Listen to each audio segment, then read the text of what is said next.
jobs of tomorrow. These are also the fields where there's a skills shortage.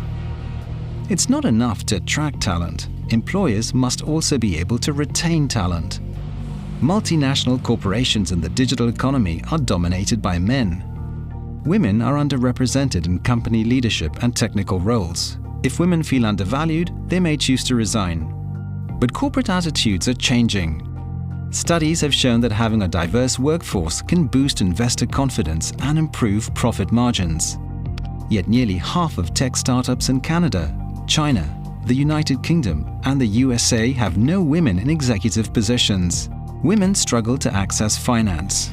Just 2% of venture capital is being channeled towards startups founded by women. At university, women have attained parity at the graduate level and account for 44% of PhDs. But the gender gap widens as they progress in their academic career. Women make up just 12% of members of national science academies. Women earn lower salaries. They receive less grant funding for research than men and publish less in high-impact journals. A study of nearly 3 million papers published over half a century found that women would not achieve parity for output in computer science until the year 2100. We need to transform gender relations by eliminating gender stereotypes in education and in the workplace. We need to ensure that men and women enjoy equal opportunity and equal pay. For the digital revolution to be smart, it must be inclusive.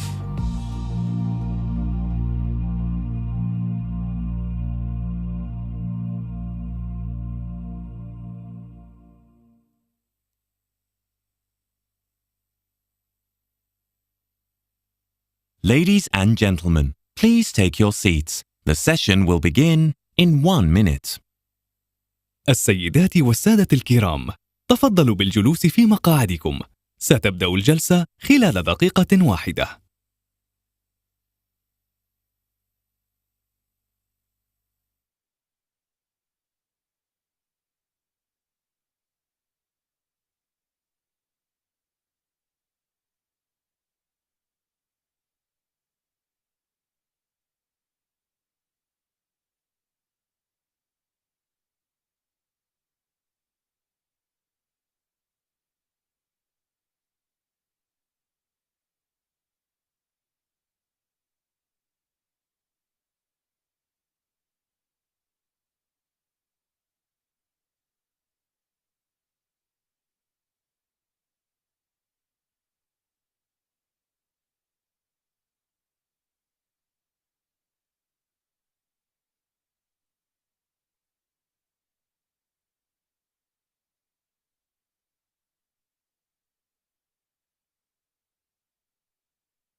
Ladies and gentlemen, please take your seats. The session will now begin. السيدات والسادة الكرام، تفضلوا بالجلوس في مقاعدكم. ستبدأ الجلسة الآن.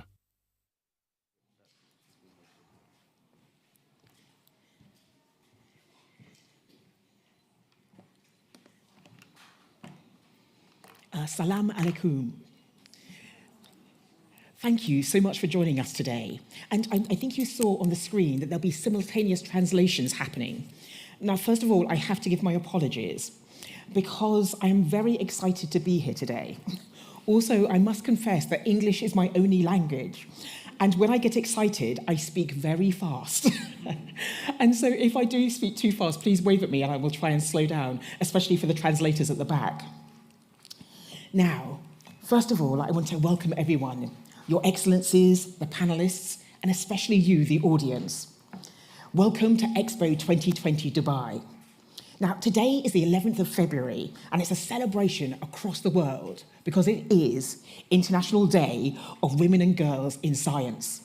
And we're very lucky to have a diverse and brilliant international panel of speakers to help us celebrate this day. Now, some of the speakers will be here in person and some of us will be joining us online. But they are coming from truly diverse places across the world. And I think that is just so appropriate for the Expo, because that's what the Expo does. It brings people from across the world together. Now, my name is Dr. Maggie, and I'm a space scientist and a science communicator, and I'm your host and companion for the journey we're about to make today. Now, my story in science began many years ago because I was truly inspired by the moon landings when they occurred. Now, from the moon landings, I got an interest in space, and it's an interest that has lasted my whole life. Now, as a black dyslexic kid from when my parents split up when I was 4 years old, the idea of becoming a space scientist seemed like just a crazy idea. But I think what you'll find through the panelists today and through the discussions today is that crazy dreams can come true. And with support and belief in a big idea, we can actually really reach for the stars and actually get to them too. So with our panelists, we'll reflect on where we stand in women in STEM today, science, technology, engineering and maths. And using this forum as a dialogue, we'll see how we can support and advance women in science so that there are more opportunities in this rapidly evolving field. We'll also explore why we need more women in science and what needs to be done to enable this to happen. And with the power of mentorship to transform people's lives and encouraging more and more women into science. Now, to enable us to sort of contemplate these questions, we're going to be focusing on 3 main areas. So the emerging disciplines of STEM plus I. So we'll be focusing on jobs sort of in space, in climate change and energy, and in digital innovation, because this is where the innovation is happening, and this is where the jobs of tomorrow will be. We'll take a look at these sort of cross-cutting themes and what they have in common, and with practical exercises for you to do too later. Now, through these conversations, we hope to empower many of you in the audience to start asking questions about STEM and future careers in STEM. But hopefully, this meeting will lead to an opportunity for you to consider careers in STEM and have fruitful, rich, and wonderful careers in STEM in the future. So it all begins here. So without further ado, I think we should get our first session underway, and that is changing the equation, UAE women at the forefront of science. And so for this, I'd like to invite to the stage Her Excellency Sara Al-Amiri, UAE Minister of State, UAE Minister for State of Advanced Technologies and the chairperson of the UAE Space Agency, which are just 2 of the many titles she holds. Thank you very much.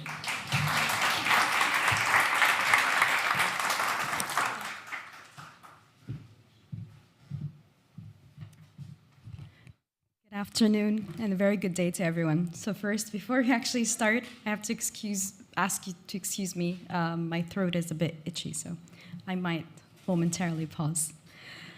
It's a great honor for me to be here today with you on a day that is monumental to remind ourselves on the benefits of continuously asking ourselves on the need for better access to education for women and girls around the world.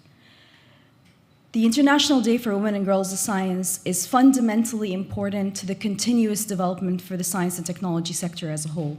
It's not a choice that any nation thinks about having. It's something that is a definite must for the development of businesses, for the development of sectors, for the development of economies, and for the sustainability of those sectors.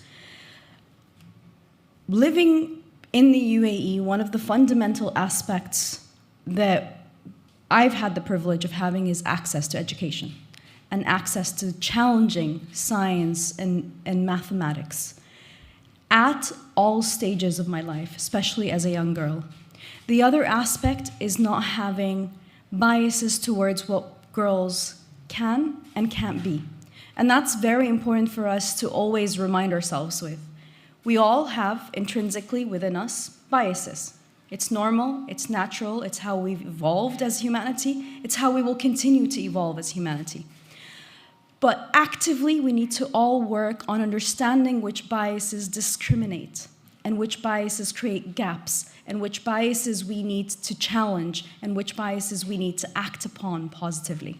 And it's through that mechanism of identifying the biases, understanding that our language has to be positive to both genders in terms of science, and technology and engineering and fields, that we are not coloring the lives of our children, that we're not coloring through the language and through the descriptions and through the imagery that they're seeing and through the books that they're reading, that you need to be a particular gender to work in a particular field.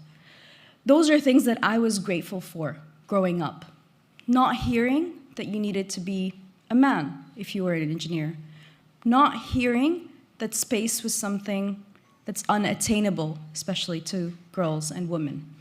Knowing that the playing field is leveled and working actively on leveling the playing field.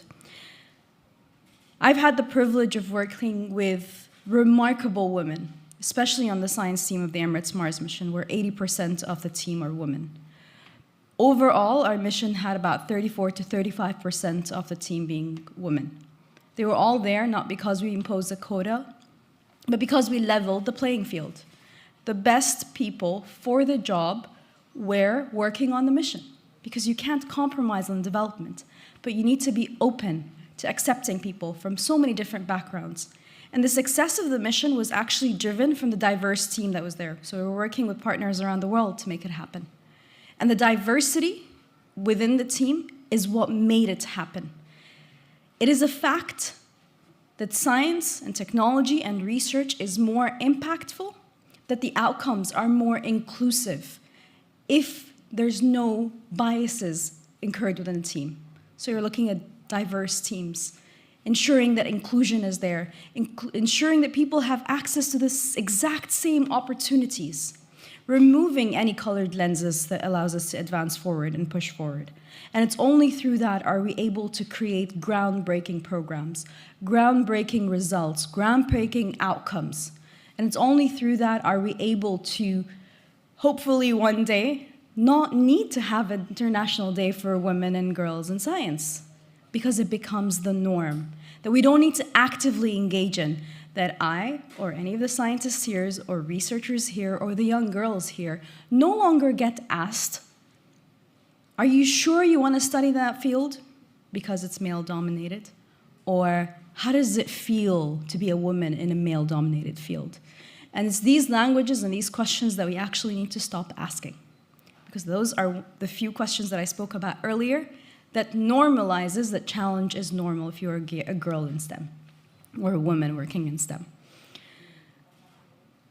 This experience of Expo, and I was just talking to Emel from my team about it, is such a refreshing re-look at the values we hold, at what we consider normal and why.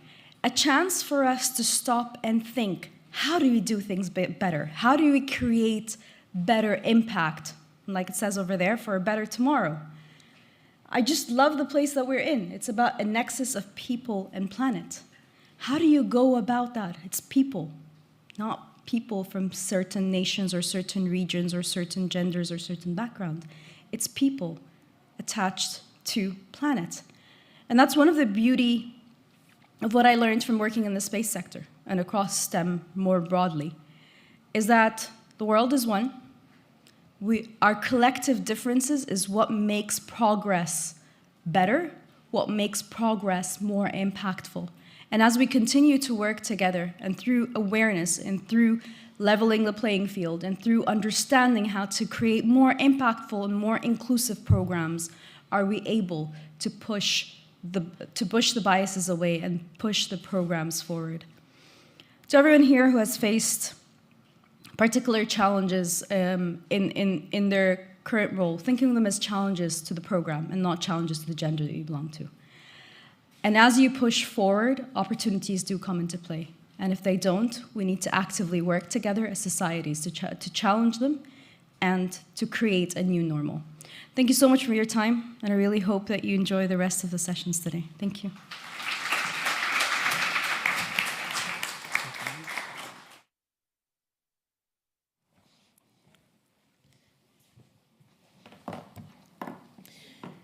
So thank you, Your Excellency, for a brilliant speech and a thought-provoking speech. So next, I'd like to invite Dr. Shamila, sorry, my pronunciation is awful, so my apologies in advance, but Dr. Shamila Naru Baidula, Assistant Director General for Natural Sciences at UNESCO, to make the opening address.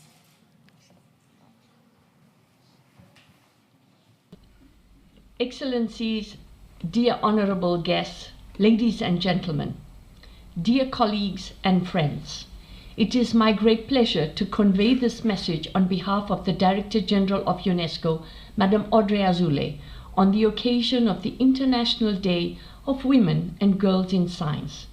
The first message that I'd like to convey today is that the lack of gender equality in science is not just a problem that affects women, it also hamstrings a country's development. Today, 1 in 3 researchers is a woman. The ratio could be much higher.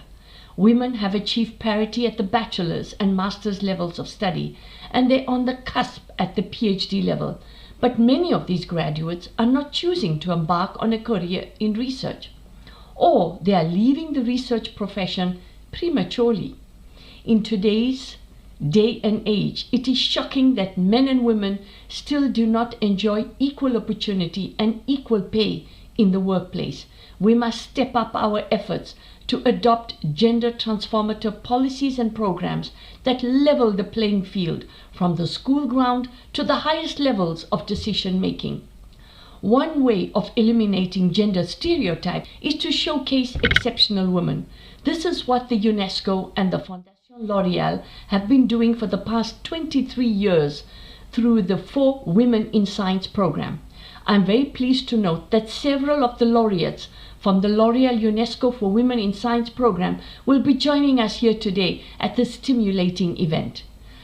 So how are we going to tackle today's daunting challenges such as climate change, biodiversity loss, the viral epidemics, or the rapid development of artificial intelligence if we cannot call upon all of our best minds wherever they may be? This is why it is so urgent to close the gender gap in science and technology. We live in times of unprecedented pressures on water resources. Water consumption is growing, and to make matters worse, climate change is adversely affecting our water supply.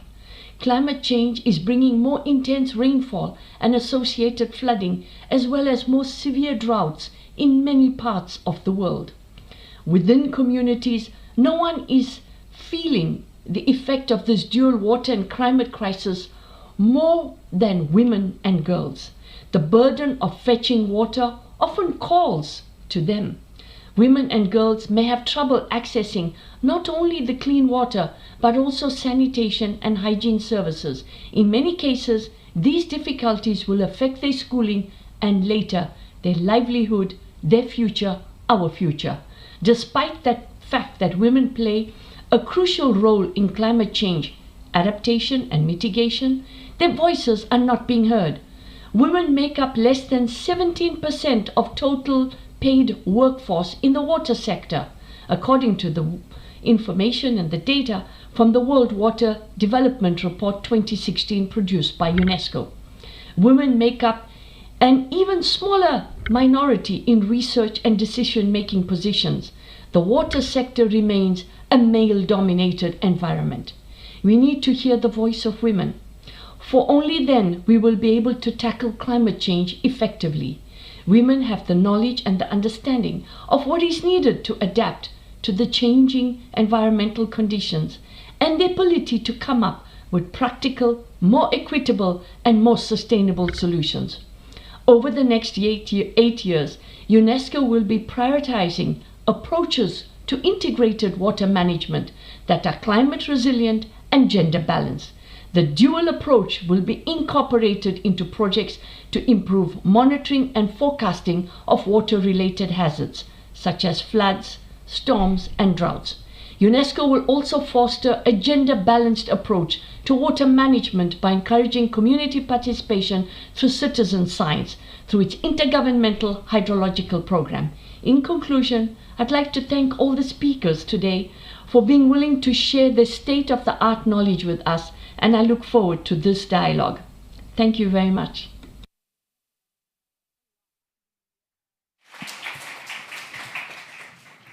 So I'd like to thank the doctor for that sort of a thought-provoking speech. And now move on to our next section. And this is a section that's very close to my heart because it's all about space. because space truly is the next frontier. From the mysteries of the ever-expanding universe to the complex and many challenges we face here on Earth, many of these can be tackled from space. And space is a growing sector globally. So it's interesting to sort of work out how we can get more women involved in this field. And the next session is called Welcome to the Satellite Talk, and it is the next giant leap. Now, I will start this with a message from Anushu Alasaria, who is the CEO of the X Prize and the first female tourist in space.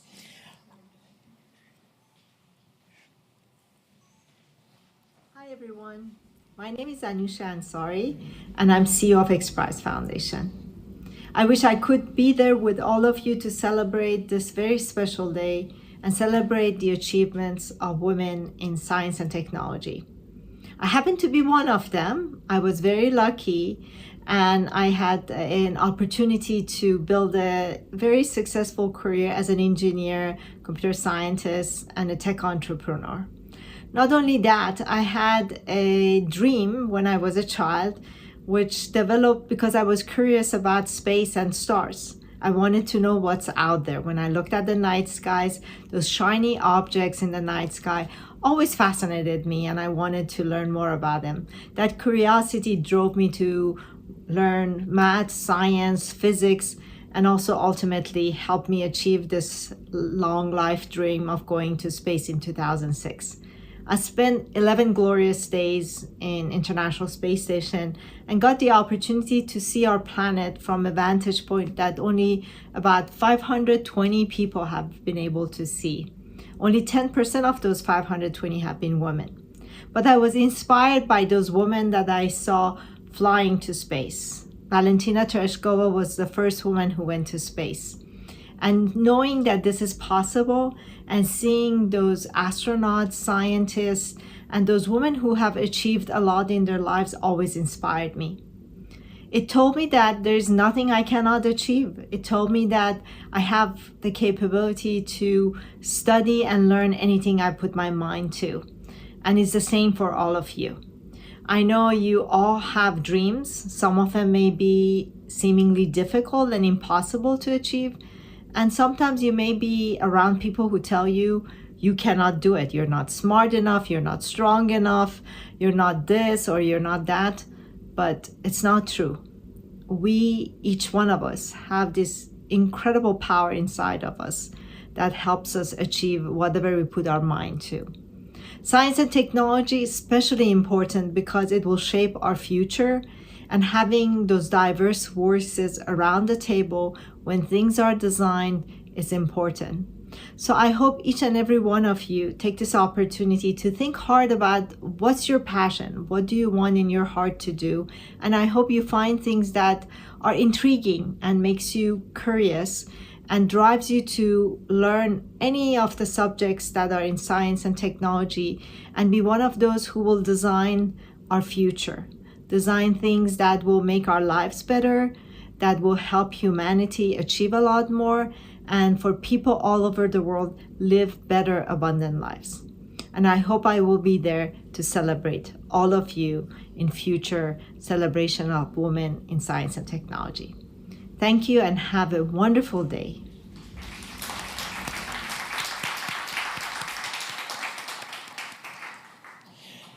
Brilliant. Thank you very much. And now I'd like to call our panelists to the stage. Joining us virtually is Simonetta De Pipo. So she should hopefully be appearing on the screen. Next, I have Fatima El Sami, if you'd like to come and join us on the stage. And she's head of Space Policy and Regulation section of the UAE Space Agency. Next, I have Zainab Alzi, I'm so sorry about pronunciations, a co-founder of GIVE and a UN Space for Women mentor. If you'd like to come to the stage, thank you. Next, I have Shulamar Salah Maibe, and she is an International Astronomical Union National Outreach Coordinator for Senegal. Please join us on the stage, thank you. Here's Simonetta. Hello, can you hear us? Absolutely. Fantastic, thank you. Pleasure. And so I thought what we'd do is we'd start by giving sort of a brief introduction to each and every one of us. And I'm just going to throw in a slight red herring. Because we're celebrating International Day of Women and Girls in Science, if you can think of a woman scientist that's helped inspire you, please mention them too. So Simonetta, can we start with you? A brief introduction of who you are. Okay, so first of all, it's really a pleasure to see you again and to be with all of you in this important day. I'm currently the director of the Office for Outer Space Affairs at the United Nations, former director of human spaceflight at the European Space Agency, and former director of the Observation of the Universe at the Italian Space Agency. And I'm also currently co-chairing the Global Future Council of the World Economic Forum on Space. That's fantastic, thank you. So next, Fatima, if you'll give us an introduction. Yes. Actually, okay. Can you hear me? Hi. So this is Fatma, and I am heading the Space Policy and Legislation section at the UAE Space Agency. I was lucky enough to meet with Simonetta Di Beppo in various occasions, so this is a great time to meet you. I'm also, I'll be honest, I'm really happy to be in such a room with full of women. I joined the UAE Space Agency back in 2018. I'm actually a scientist by myself. I studied computing and information science from Khalifa University, and I transitioned through the various positions until I reached a head of section at the agency. And today in my panel discussion, I'll try to share my experience with you. Fantastic, thank you very much. Zainab, would you like to introduce yourself? Sure. Hello, my name is Zainab. I'm an undergraduate student at the University of Toronto studying neuroscience, public policy, and astrophysics, so a varied mix there. I'm also the founder of GIVE, which stands for Global Initiative and Vision for Education. I'm the youngest future astronaut with Virgin Galactic, and I used to work with Simonetta's UNESCO Space for Women Mentorship program as well. And my inspirational female scientist would be Roberta Bondar. She was a Canadian astronaut and also a neuroscientist, so also a varied bunch of things. Good combo. I know. Fantastic, thank you. Samla, would you like to? Hello, I am Salma Silambay, yes, from Senegal. I am a PhD student in astrophysics, and I am a member of the Organization for Women in Science for the Developing World, and I am also the National Outreach Coordinator of the Office of Outreach of Astronomy for the International Union. Yes, and today I am very happy to be here, to be with all the wonderful scientists here and all the and all the interesting people here in Dubai. Yes. Brilliant, thank you. So now I have one or two questions, but I will be throwing open to the audience later, so do think of questions you'd like to ask this distinguished panel. So Simonetta, if I could start with you. As director of UNUSA, what are your thoughts on the future of space exploration and the socio-economic developments? How is the UN and UNUSA contributing in these efforts? You know, the Office for Outer Space Affairs was created in 1959 when space and space activities were completely different from what we experience today. So exploration was already an important element in the space program at the very beginning, but it's becoming more and more important also because we have the private sector, but also academia and in general civil society putting more and more attention to space as a field for scientific research, technological development, but also on the side of how to benefit from space-based data and infrastructures for improving the quality of life on Earth.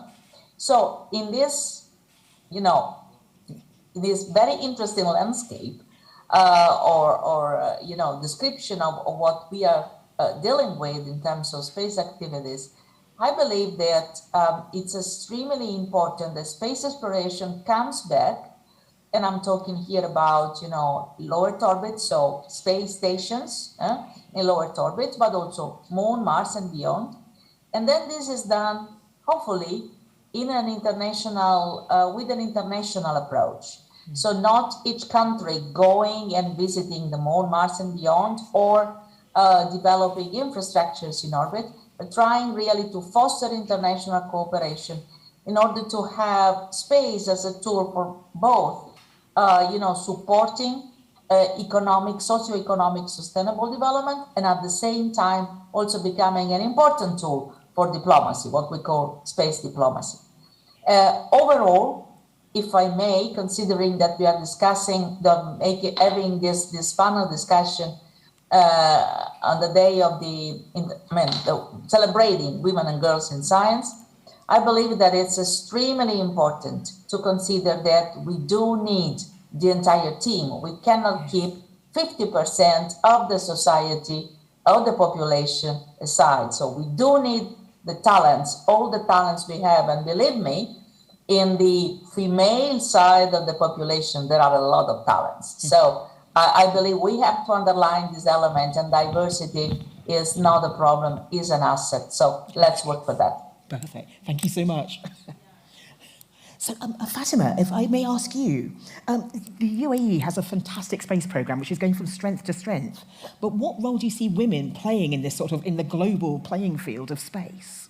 Yeah. So, what's beautiful about the space industry is that it's a multidisciplinary domain. So, we need people of all of the different skill sets. We need people who are good in science. We need people who are good in engineering. We need people who are good in as technicians, people who are good in using their hands, as well as people who are good in management, business. So all of their various domains actually fall into supporting the space industry. If I may give you an examples of that, today we have amazing space lawyers in the domain. Some of them are actually women, and an example of that is Tanya. Simonetta Debepo knows her very well. And here in the UAE, we have Dr. Fathiya. She supported the development of our space law, which is really amazing to see. When it comes to the engineering, we have a really young female engineers and scientists who participated in the development of the Emirates Mars mission, which is really bright and really see. What we need is people who are dreamers. You need to be very committed to the domain. If you want to join the space industry, it doesn't matter what gender you are coming from. What matters is that you are really committed. You work really hard to achieve what you want, and you will get a chance to enter the domain, no matter what the opportunity is offered to you, whether it's in the public sector or even in terms of supporting the domain from a science perspective or from establishing your own business in the industry. I think that's a really important point, because I think many people, when they think of space, they think of scientists or maybe engineers, but space is so diverse and it needs so many people. It's like any industry, it needs all those people supporting. And I think we can see roles for women in all those different areas. So, and it's an exciting time. Space is really taking off. Thank you. Salma, if I could ask you, what drew you towards astrophysics and led you to become the first PhD candidate in the subject in your own home country of Senegal? What was the trigger for this for you? Okay, very interesting. Yes, my career in astrophysics is explained by my meeting with a woman astrophysicist. When I was in postgraduate in my country, during an international meeting, gathering, a lot of people, lot of scientists from everywhere in the world. And after, many years after, I got several scholarships to begin a PhD student. And yes, to begin my PhD, and you know, now with the scholarship, I do my PhD in a good condition of a financial and with a wonderful team of supervisors. Yes, except sometimes except sometimes being from away my family, particularly my two small daughters. However, I have the moral support from my family and also my husband, who encourage me a lot. They are very, very, very proud of me. And what I would like to say is for women and girls, for all the women and girls who wish to do scientific career, not to hesitate. There are a lot of opportunities for women and girls in science. For example, you have the program of the Organization for Women in Science for the Developing World, or WSD. You have also the program of the Royal UNESCO, and also we have a lot of networks of women.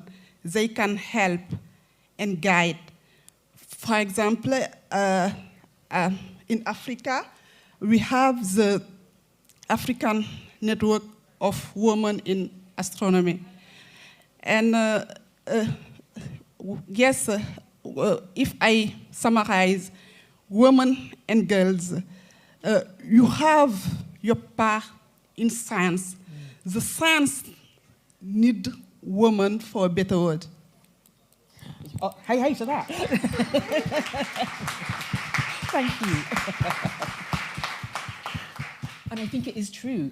One of the things I wish I could go back and tell myself when I was a child is, you have the power, you have the potential, and everybody sitting in this room has that power and potential. And so it's how we use it and how we manifest itself. And hopefully you'll be hearing about sort of examples of people who've been inspired today here on the stage, and that will work for you too.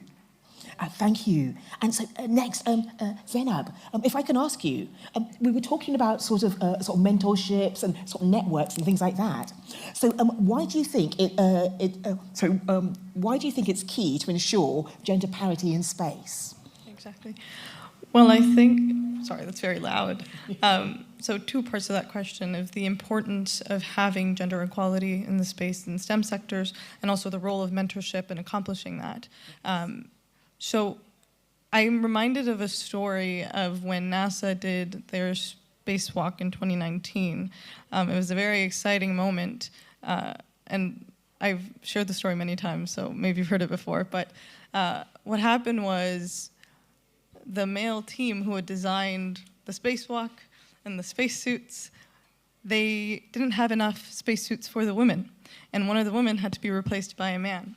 And that story sort of analogized for me how the space sector in STEM sometimes, or a lot of the time, is engineered by men for men. And that's just one story, but there are so many instances as a woman in academia, and I'm sure women in the workforce who can relate to that and experiences like that, where there isn't that sense of belonging, of that you deserve to be there and that you're expected to be there, and the questions that are often asked about, just the questions about challenges and what difficulties have you faced, and never the questions that men are asked about the work that they're doing and the progress that's been made. And so one of the most important reasons for having that gender equality is to have women helping and shaping our future, having a hand in that, in designing our future, to ensure that the benefits and the fruits of the progress that we're making are being reaped equitably by all of us and not just by a select few. The role of mentorship in that, I see mentorship as a form of education, and I believe in the power of education. More and more women are entering the space field and the STEM sectors and STEM education, And none of us get to where we are alone. I think Salma's story exhibits that. Any of our stories would exhibit that. I'm not sitting here today because of anything I did myself alone. It is because of the strong women who have supported me, whether it be teachers, mentors, inspirational role models like Simonita, or Roberta Vondar, who is an astronaut. That's how we all get to where we are, whether you're a man or a woman. And so having those mentorship programs available for women to be able to reach out, to be able to ask questions for advice, so that they don't have to face those same barriers and challenges, or at least make it easier to get through those and believe in themselves through those times, I think is incredibly important and essential. And you know, governmental institutions, United Nations, things like that, supporting those programs and funding those programs is incredibly important as we move forward. Thank you. So I don't know if there are any questions from the audience yet. Please put your hands up if you've got one. I got one straight away, thank you. And I have a few more questions I'd like to ask as well. Yeah, I have a question for you. So you were speaking about the Virgin Galactic program, right? Could you please more elaborate, if you can elaborate about the role and how we can get to it? Because the commercial space is coming up and it's so exciting. Could you please talk about it? Yeah, of course. Can you hear me? Yes, you can hear me. Okay. Yes, so I'm one of the future astronauts with the Virgin Galactic program. That is a commercial space program, so it's private. And I am 19. I got my ticket when I was about 11, so I've been waiting for a while. One of the greatest issues, I think, the thing with commercial space travel is trying to make space more accessible for all. Right now, it's not a very accessible price tag, I think, for most people. And so in having access to that field and having access to that company, in speaking with the people who are leading these programs, trying to develop programs that allow not just young people, but women or those who are not able to quite afford that right now. Hopefully it becomes more accessible in the future and the price comes down, and that's what we were talking about. They had their space launch last summer of bringing the price down, and as more and more people go, the price will go down. But in the meantime, creating programs so that people have a chance of being able to have access to space and experience something as amazing as that without having that extreme price tag. So I will keep you updated on that and what they're doing, but we are advocating for that, and that's what I'm trying to do with using my access to create more access for people. It feels as if we're on the cusp of something very exciting. I always say this. But at the moment, there's sort of more and more people look as if they will get the opportunity to go into space. And I think when things become commercialized, initially it's very expensive, but hopefully as more and more people get involved, the price will come down, just like flights and computers and everything else. So all my life I've wanted to get into space, and I'm quite optimistic at the moment. Thank you. And I think there was another question in the audience. And then, so if you put your hand back up, please. Oh, I see, I've got one there. Thank you. Please go ahead. I have two questions. First, what do you do to become a space scientist? And second, when will I be able to go to Mars? Brilliant. Thank you for your brilliant questions. Now, I'm a space scientist, and to be a space scientist, what I really had to do was be curious. I wanted to find things out. And sometimes people were saying, oh, Maggie, why don't you do something else? No, I wanted to find things out. So I think being curious is the number one thing to do. Ask lots of questions. Yeah, asking questions. Because the universe is everything apart from planet Earth. Space is everything apart from planet Earth. So that's a lot of stuff to find out. So being curious. And you can do space science in so many different ways. So I went to university and got a degree and got a PhD, but there's many different ways of doing space science. A company I worked at a while ago, there were many apprentices making instruments that go into space, and that's really good fun too.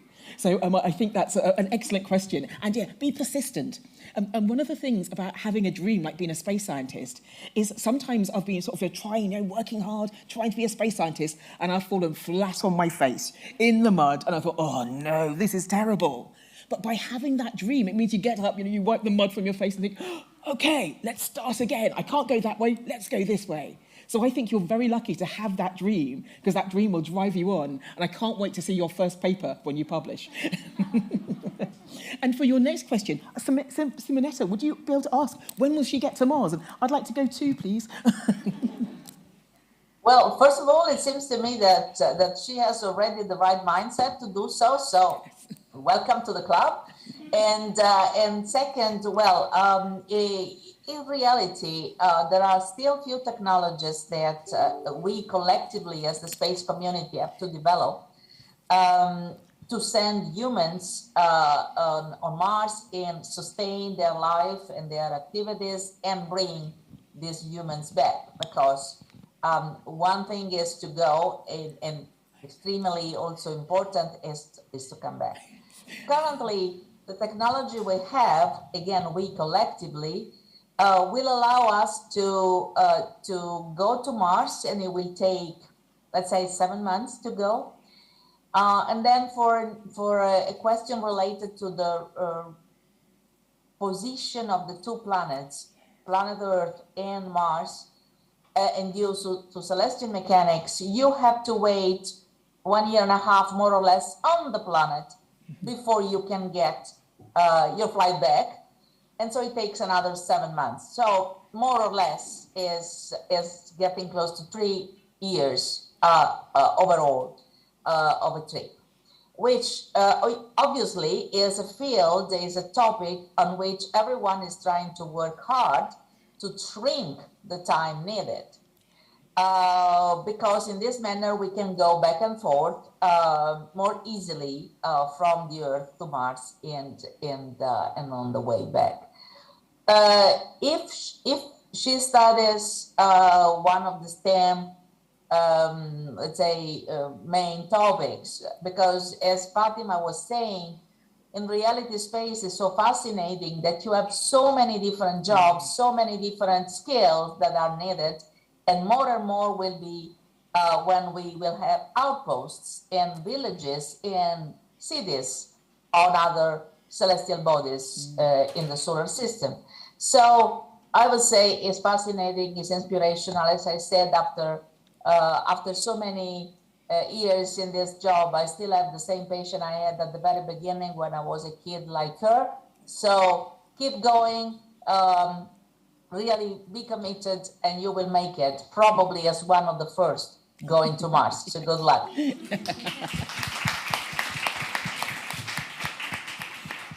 Thank you. I think there was another audience question. Yeah, if you put your hand up, perfect. Thank you. What is your favorite thing about being a space scientist? Lovely. So shall we go around? Simonetta, why do you like working in space? Well, I always say that when I was a kid, I was always thinking about my education and also in particular my job.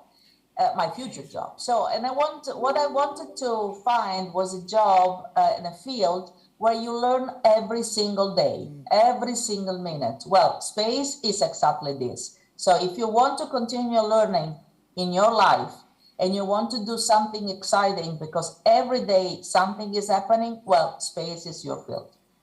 Salma. Very interesting question. Yes, for me, what is amazing in space, in studying space, is space has no limits. When we study space, we study a lot of things. We do mathematics, physics. What I want to say, we do also programming. Space has no limit. It is wonderful to do space sciences. Yes. Perfect. Fatima. For me, I would say that what's fascinating is that it's challenging. So it's never boring to work in the space domain, and you can ask the craziest questions, and you still have people answering those questions. So it's really fun to work in the space domain. I don't technically work in it yet, but as a student studying it, for me it's more so, and I see this is how I see my love of neuroscience and space being connected, is I think space, it feels so out there because you look up at the night sky, but it makes you reflect so much on what it means to be human, and also our connectedness. There are so many borders and barriers that we've made up in this world, and so many divisions that we have. And yet space is something that I think has the power to connect us all. And so that inspirational force and being reminded of that, maybe I don't remember that when I'm like doing astrophysics problems, but the deeper source of that I think is really beautiful. Yeah, I'm the same. As a child, I saw the world's divisions. But out in space, you don't see those divisions at all. You just see sort of one planet and the human race. And I think that's powerful. So I think space, like the Expo, it unites countries together and brings people together. And at the same time, we look out there and we realize we're part of something fantastic. I mean, sort of 300 billion stars in our galaxy, 100 billion galaxies out there. We're very small and insignificant, but we're part of something beautiful. And that makes me happy. So we're running out of time now. So what I wanted to do is ask a final question, and if we can start with all the panelists answering this. And it's sort of, we've got young people out there who are sort of interested in space and want a career in space. So what advice would you give the young women out there listening today who want to work in space? So if you just go, if you'll start, thank you. Yeah. I've said this many times today, so if you've heard me say it before, I apologize. But my biggest advice, and I say this everywhere I go, is ask for help. Don't be afraid to ask for help. My biggest problem was feeling like you had to do it on your own and you had to get there on your own, because all these inspirational stories that you hear sometimes, they're very inspirational, but they're not always very true because no one gets to where they are by themselves. I would not be sitting here, because of anything that I did on my own. It is because of the amazing people who've helped me along the way. And so my advice would be ask for help, reach out, ask for advice, and just don't be afraid to do that. It doesn't make you weak or that you don't know anything. It makes you incredibly strong. And again, those mentorship programs are key to that. You'll get no's and you'll get rejected. I've been rejected many times, but someone will eventually say yes. And there are a lot of women out there who are willing, and men who are willing to help. So do ask for help. Thank you. Yes, please. Question. Yes. So what advice would you like to give to young women out there who want a career in space? Okay. Yes, my advice is first, like STEM programs, science, technology, mathematics, and work hard, and also to go through where we have the good information. Now with the development of the technologies, information, we have information everywhere, and also try to participate in the event like this, to meet role models and to ask all questions. And I think with the way you can find your way in space sciences. Perfect. Thank you. Please. So my advice would be to, first of all, think about the basics. Study really hard. Establish identify the subject that you would like to enter the space field and domain with. The second advice is to seek mentorship opportunities. The international space community is fairly small when compared with other domains, and the access to this community is fairly easy. There are events, there are different, opportunities that are provided for you. So be persistent of where you would like to achieve in your future, and just go for it. Mm-hmm. Perfect. And I'd like to give the last word to Simonetta, please. What advice would you give to the young women in the audience? Yeah, I will use 3 famous sentences that I'm always keep in mind. The first one is, sky is not the limit. Second, there is nothing you can do, which means that it seems impossible until it's done. And third, be the change you want to see. These are my mottos, and believe me, they work. And on that note, I think it's a perfect place to end. So first of all, I'd like to have a big round of applause for all our panellists, and thank you so much for joining us today. Thank you.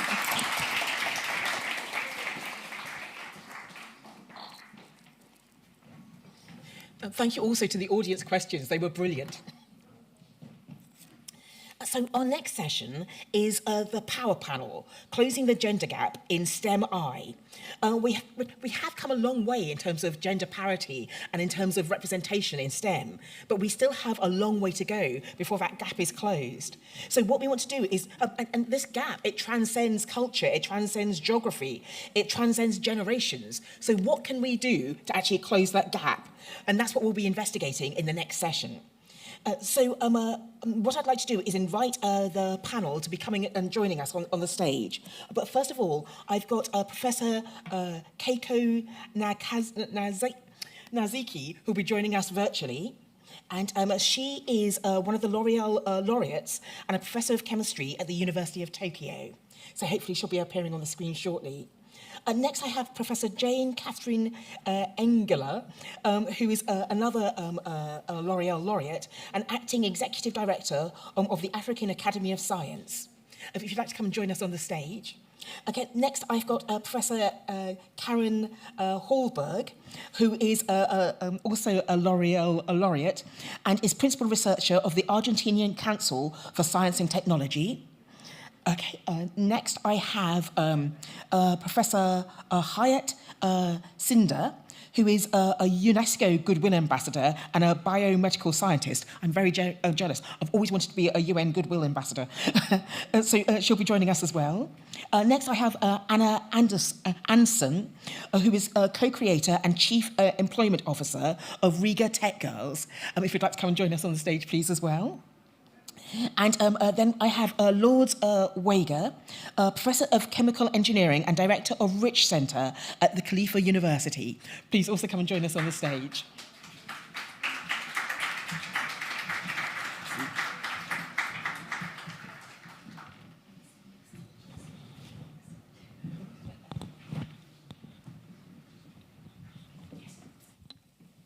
Sorry, mic change. Perfect. Lovely. Thank you. And also, yes, I can see our panellists online as well. So thank you. Thank you, everybody here, for joining us. And well, this is quite a large panel, so we probably won't do introductions because we've got a lot to get to. Closing that gap is going to be challenging.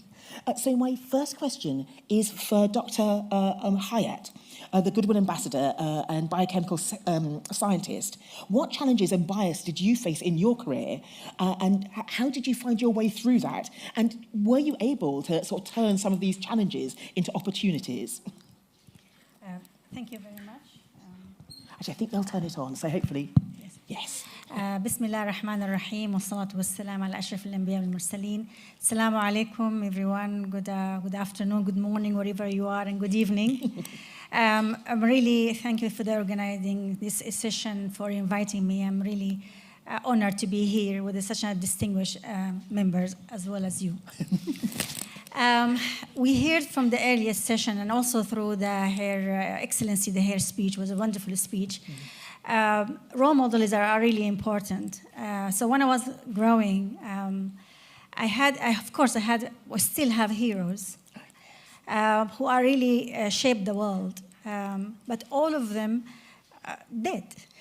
So I was asking my father, and they look really different from me when I was growing, like somebody with a turban, because they're Al-Khawarizmi, Ibn Sina, Jabr ibn Hayyan, or fuzzy hair like Einstein or Marie Curie. So I used to ask my father, are they really human beings? Because I couldn't see anyone around me.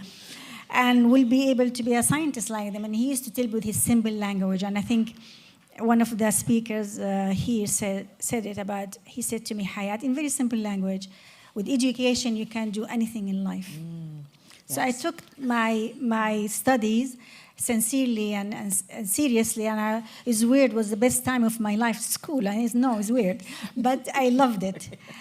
So that's for me when I was growing, and I was lucky to have a father who used to teach me anything I wanted. He was an amazing father. He passed away, But that's not usually the case. So role models are important because exactly we agreed on. We need to see people like here in the audience to see that just you look like me. I mean, it's not impossible or something not out of reach. The other thing I think, like when I want to pursue my study, is because you're a female. And also the way you look. Yes. And one of the things that I learn, and I think that should also come as an advice, some people like to demotivate you. Yes. Indirectly or directly. It doesn't matter, you know, how. The way you look, the way you talk, the way you dress, and where you come from, and what you want to study. And it's very easy to fall and adapt the same, to fall in and adapt the same strategy.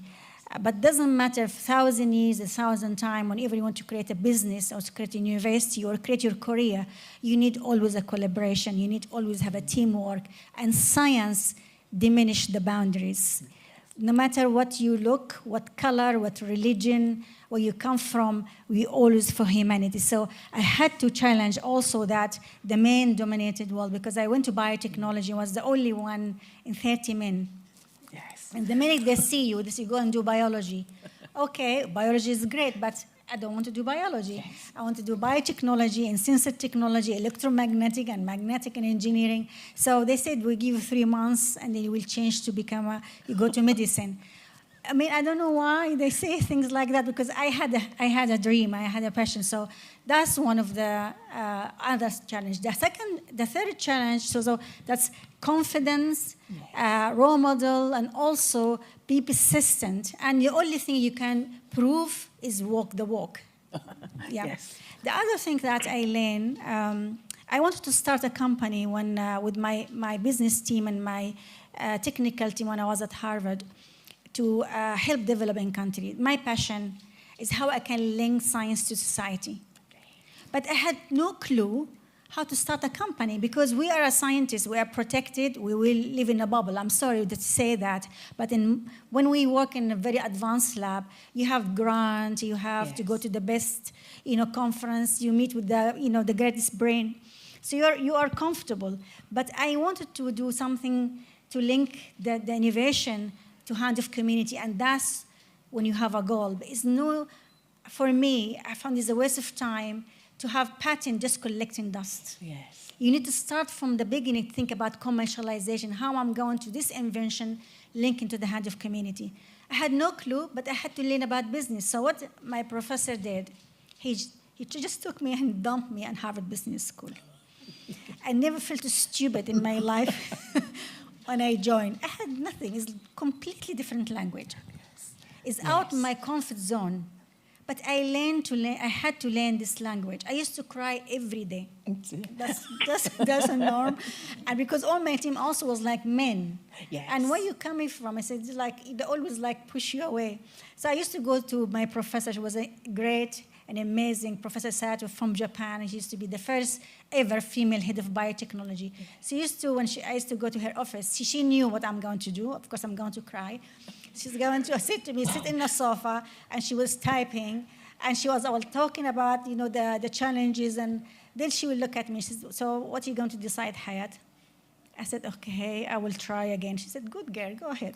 And I was like, and I think that's the key, to keep on trying. Exactly, but for 2 years, I learned so much, and because of that, we won the first prize from Harvard in social innovation, and the 100K MIT first prize.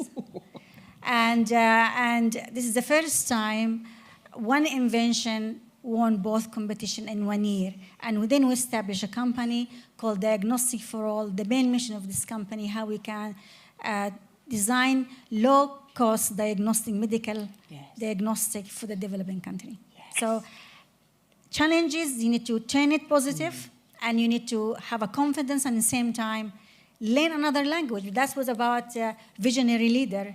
Leader, you can take you from A to Z, but what happened after Z? You need to learn another language. Yes. Okay. Yeah, and I think that's a really nice message. I think sometimes we need to be out of our comfort zone, but that's when we learn the most. Now, you started Riga Tech Girls. And so I must say, I've started a company myself. And I think that sort of synergy between sort of a sort of commercialization and sort of science as well. So how did you go about that? And how does sort of Riga Tech Girls, how do you use it to educate and inspire women in technology and STEM? Thank you. I'm also very honored to be here and very honored to be on this panel. Thank you for inviting. So I'm actually a startup founder myself. I started my career in tech when I founded my first startup companies in 2008. And I saw that there were just 2 female startup founders in my country at that time. 2. And it was quite lonely. So I decided I want to change that. I want more women here. And I saw that also worldwide it was about 5% female founders at that time. It has grown a little bit during this time, but still quite few. But I had a passion for entrepreneurship, and I understood that technology will be the future. And I actually want to thank my father, who is there in the audience. He's an entrepreneur himself, and when I was growing up, I was looking up at him. I thought, that's the great thing to do. The thing that you're doing yourself, you can choose the culture that you're bringing in your company. You can choose everything that you do, the partners, so you can build it for a better future. And with Riga Tech Girls, so I started Riga Tech Girls because I wanted more women in tech to not feel that lonely, and for others, for it not to be so hard to enter this field. And we're building education and inspiration programs and mentorship programs that support women in growing their careers in tech. And I'm very proud that in Latvia we actually have quite many women in tech and also in science and also in managerial positions. But we always need the mentors anyway and support because still, for example, in engineering, there are very few women worldwide and also in our country. And for that to change, we need women and men supporting women and girls in choosing this career. Which brings me back to the father figure, which was also mentioned here previously. So I think fathers play a very significant role in giving the courage to their daughters to believe in themselves and learn everything they want to be. So that's about it. I'll second that because my father was very inspirational, telling me, you can do it, even when things go wrong. So, and he was an entrepreneur, and I followed in his footsteps, so it does make sense. Thank you. So next, I have Professor Jane. What would you say has been the biggest achievement in your career so far, and one that will inspire the next generation of young scientists to pursue careers in STEM? No, thank you very much. And also thank you to the panelists. Quite exciting and quite happy to listen to various experiences by my colleagues. Let me just start by telling you that for me, my first excitement was when I got my doctorate.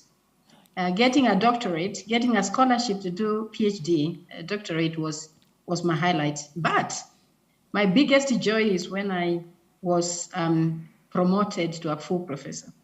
Now, come back to my research. I'm in the chemistry area. I did analytical chemistry, environmental chemistry, specialized in water, quality monitoring. From my research group, we came up with filters, water filters, based on nanomaterials. And it was very exciting because for us to produce these filters, we had to electrospin cellulose, and it was very difficult. So we managed to navigate around the method of how to prepare the cellulose fibers. And that was very, very exciting for us. We published a lot on the nanofibers and nanomaterials, nanomembranes. We were at the stage of where we're trying to do pilot, bench level pilot, towards now commercialization. We haven't yet reached there. The research group, some of my students who finished, my PhD students, postdocs and all that, they have continued that work. But we are very much in touch, and I'm hoping that one person in our group is going to really help us get to the level of the commercialization, because we had to optimize a number of parameters to make sure that the nanomaterials are not leaking water, are leaching out nanoparticles into the water, because then that is going to be counterproductive. So, so those are 3 areas. Just basically my academic achievement for me has been the highlight. And then my research in my area has also been my highlight, and some of the things that we have been able to do. But something that I always want to take home is the mentorship.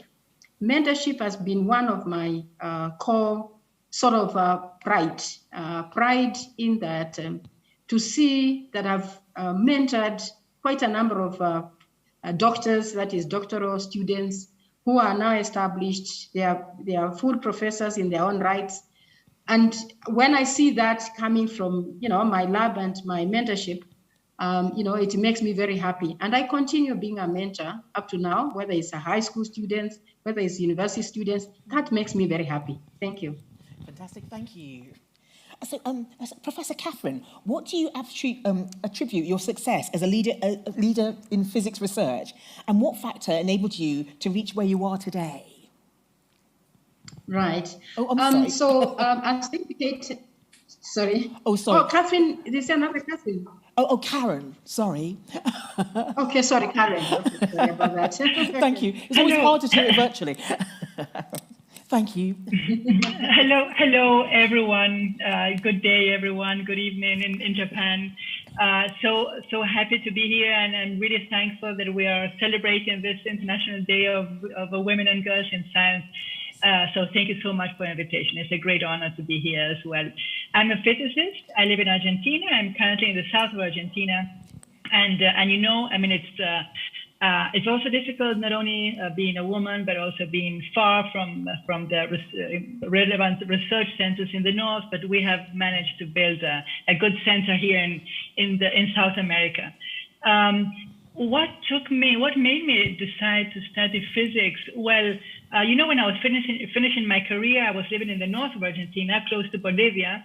And I liked many things. I was really thinking of going into genetic engineering. I even liked sports. I used to play tennis a lot, and I didn't know very well what to do. But then I got to know of a research center here in Patagonia, the Balseiro Institute, and I started reading books about the life of Marie Curie. I read some books of Albert Einstein that had to do not only with physics, but it also had to do with the social responsibility of science and ethics. And I said, well, physics is much broader than I thought. It's interesting because it shows you, it teaches you to think. It also it gives you the opportunity of discovery. And it also has a very broad scope, and I could have continued with applications of industrial applications or even very theoretical physics. So, it was very broad, and I said, I want to do that.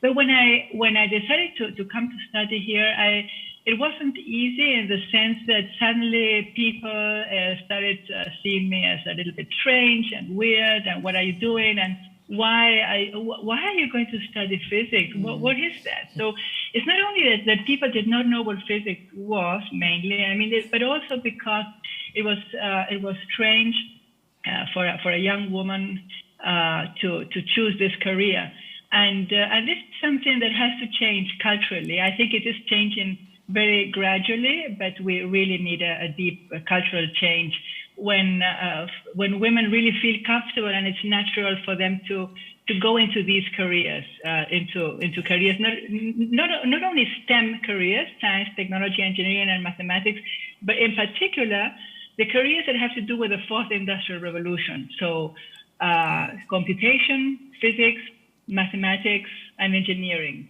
The recent UNESCO report shows that there are approximately 1/4 of women in these careers. So we have to stop being seen as strange figures that go into strange careers, and it has to be really turned into a natural option. Yes, I totally agree with you. One of the hardest conversations I ever had with my father was telling him I didn't want to study medicine and I wanted to do physics instead. And I think the argument I put is physics is the study of everything, and you can't get better than that. So I think we need a good PR campaign to change the perception. So next, I'd like to go to. I agree. Next, I'd like to go to Professor Keiko, please. Now, you're one of the L'Oreal UNESCO for Women in Science laureates, and I'd like to know how that's impacted your life and the change it's made to your career. Okay,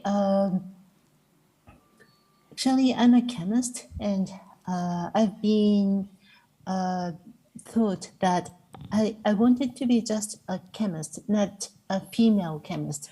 I mean, I was a bit uncomfortable saying that, hey, Mr. Bra Bra is a chemist, Mr. Bra Bra is a chemist, and Ms. Nozaki is a female chemist. Yes. And I felt truly uncomfortable. I'm a chemist. I'm not... I am a female chemist, but why am I called a female chemist instead of chemist? But then when I was awarded this L'Oreal award, I realized that maybe it's important to think about to advance more and the number of the female chemists so that eventually nobody would call me as a female chemist. I mean, it's like a paradox, but if the number increases, then the gender will not affect anymore. And I strongly realized that I have to spend more time, more attention on the gender issues. Yes. Thanks.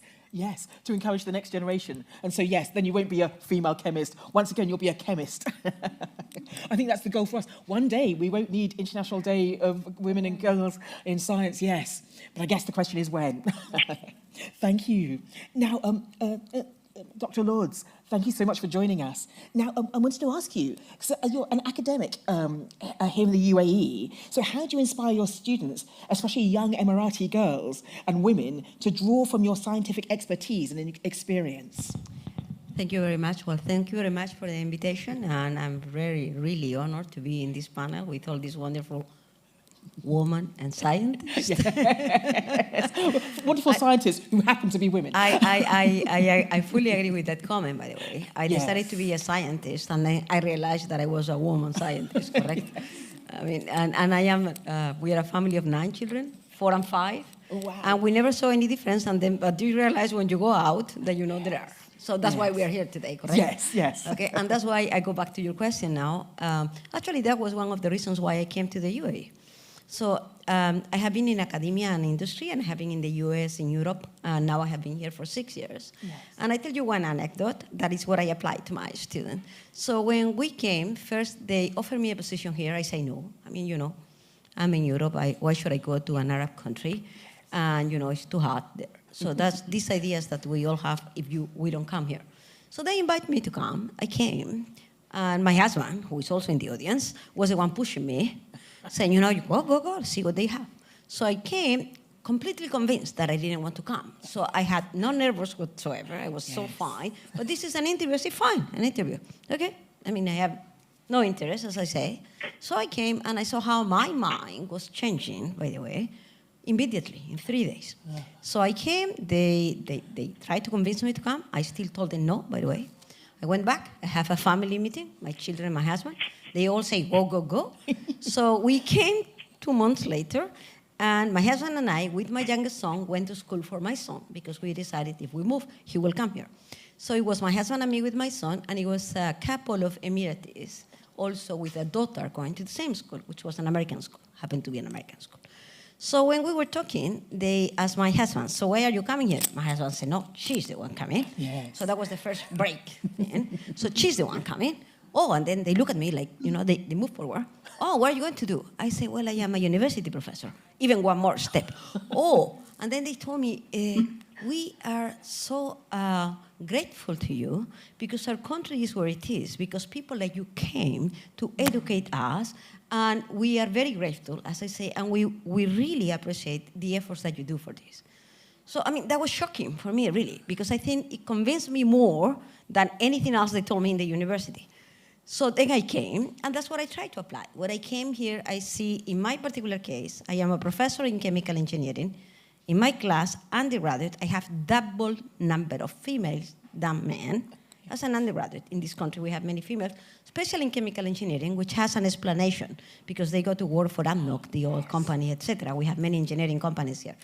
But then this doesn't continue. No? When we go to master PhD, the number decreases. When you are professors, less. When you go to senior management, less and less. Yes, correct? the pipeline. It's a pipeline. Yes. It's a funnel. Yes. So anyway, so going back to your question, students are motivated. I think the problem, and that's what we can also say to the audience, especially the young people, is the fear to failure, correct? Yes. And that's something we have to address. It doesn't matter if you fail, because you can always stand up and continue, correct? So that's what I try to tell them. Believe in yourself. Follow your dreams. And now we have to be engineers, so please study thermal, because if you don't study that, we don't continue, correct? But this is essentially the message that I try to give to the students or to anyone coming to me. Believe in yourself. Follow your dreams. And be persistent. That I think Hayat mentioned that too, no? I mean, things don't come out working the first time. And again, as we continue in our path, you will find more problems because people are not used to see females yet in these positions. So if the first time you find a problem, you say, oh, I'm not going, I'm scared. What are they going to say? Then we don't continue. No? So we have to be persistent. You know, you follow. In my country, when they have a donkey, they put something like this in the eyes to follow the ball. And then don't get distracted with the comments. So this is kind of what we have to do, correct? And that's what I try to tell my female and my male students, because that's the other thing, no? I mean, we change the society where men and female believe on that. We have to be together, working on the same direction for the benefit of our planet and the future generations. Thank you. The powerful words. And I think, as you say, we have a panel of amazing, successful women here today. And I think each and every one of us can tell tales of failure and where things have gone wrong. I think to succeed, you need to learn to fail gracefully. So you fail, but you know you can pick yourself up afterwards. So I think that's one of the challenges, and that's one of the messages we really need to get out there. Okay, so I don't know, we're running out of time on this session, but I don't know if there are any questions from the audience. Anyone? Oh, yes, I've got one there. Thank you.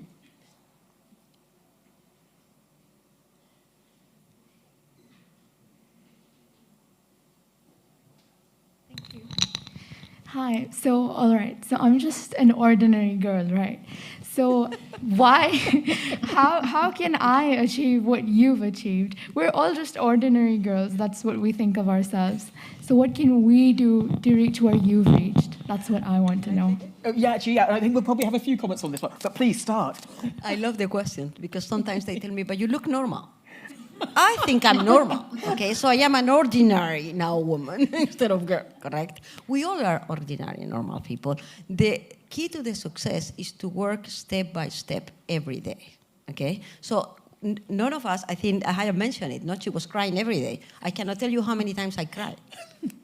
And how many times I complain about things happening and how many failures I had. Because I explained in 3 minutes this story. I can spend hours and days on the failures. So we all are ordinary people. That's the first thing I think you have to believe, correct? And then just follow your dream. Please. I love your question. And exactly, I'm just like you. And I used to go to visit schools. I love to visit schools, just same as you. I used to ask them, can you draw the picture of a scientist? And 99.9, I have the look of Einstein. And when they look at me, they say, oh, you're fashionable. I mean, how come? What do you mean, how come? And also, the image of a scientist, it's been also destroyed by also Hollywood. I'm sorry to say that. Oh, no. And if you see that, if they show the most sophisticated, even the latest, James Bond, when they show the guy who's doing all the gadgets, or it has to be a male, it has to be look a nerd, it has to be look odd, which is not the case. So exactly what you hear from here. Have a dream, link it how you benefit society, and sky is the limit. Because when you do something like that, when you are sincere about learning, you will be sincere how you give it back to society, and you will be sincere what you're going to learn. And without realizing, you will become a star, guiding someone else to better future, because that's what you give back to society. So just be who you are, follow your dream, and it doesn't matter, it has to be science, philosophy, journalism, media. All of us, we have to give something to society, because this earth, we have to manifest it and we have to make it a better place. So we need all discipline, and it doesn't matter where you come from. Lovely. Thank you. Anna. Yeah, I wanted to add that, so believing in yourself, but also believing in what you do.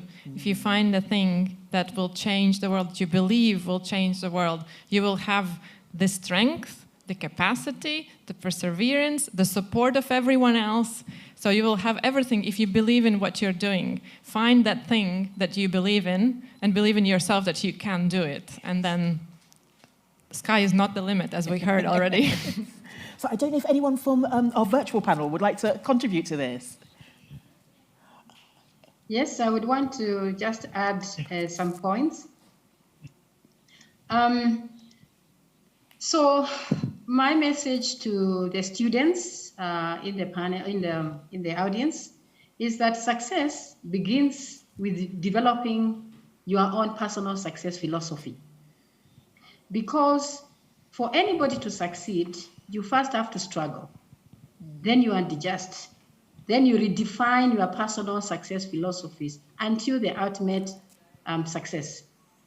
If you fail to consciously define a philosophy of success, you have unconsciously defined philosophy of failure. Okay, so the two of them go hand in hand.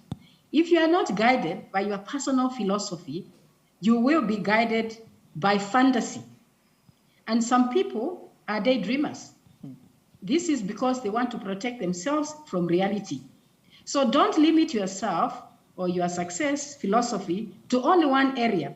You don't say that I'll be an engineer, finished. If I'm not an engineer, I'm a failure. No, don't do that.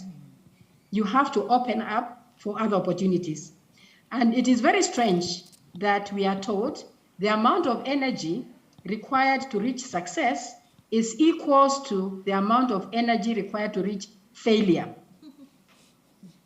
So finally, in order to create something meaningful, we must always create something significant. And there is nothing great that is ever achieved by doing things the normal way.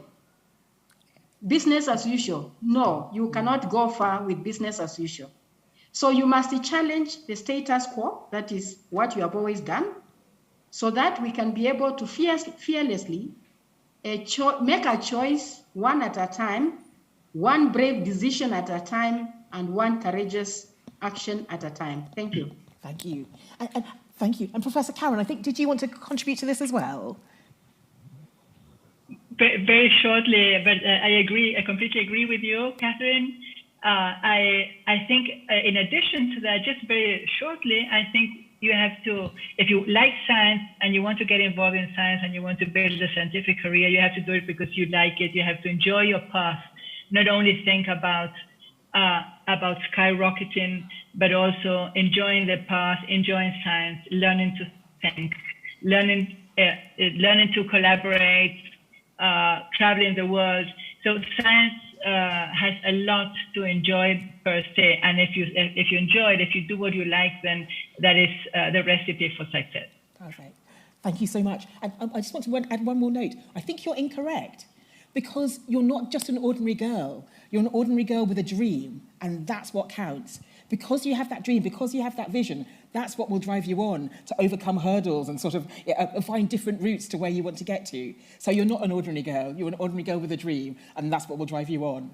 I think that's probably a good way to end this session. Thank you so much to all our amazing panellists for joining us today. Thank you for your questions. And next, we have got a short coffee break, and this is also a chance to visit the Creative Resilience exhibition, which is situated in the South Hall. Join us after the break for the climate change and clean energy session and the role women are playing in saving the planet.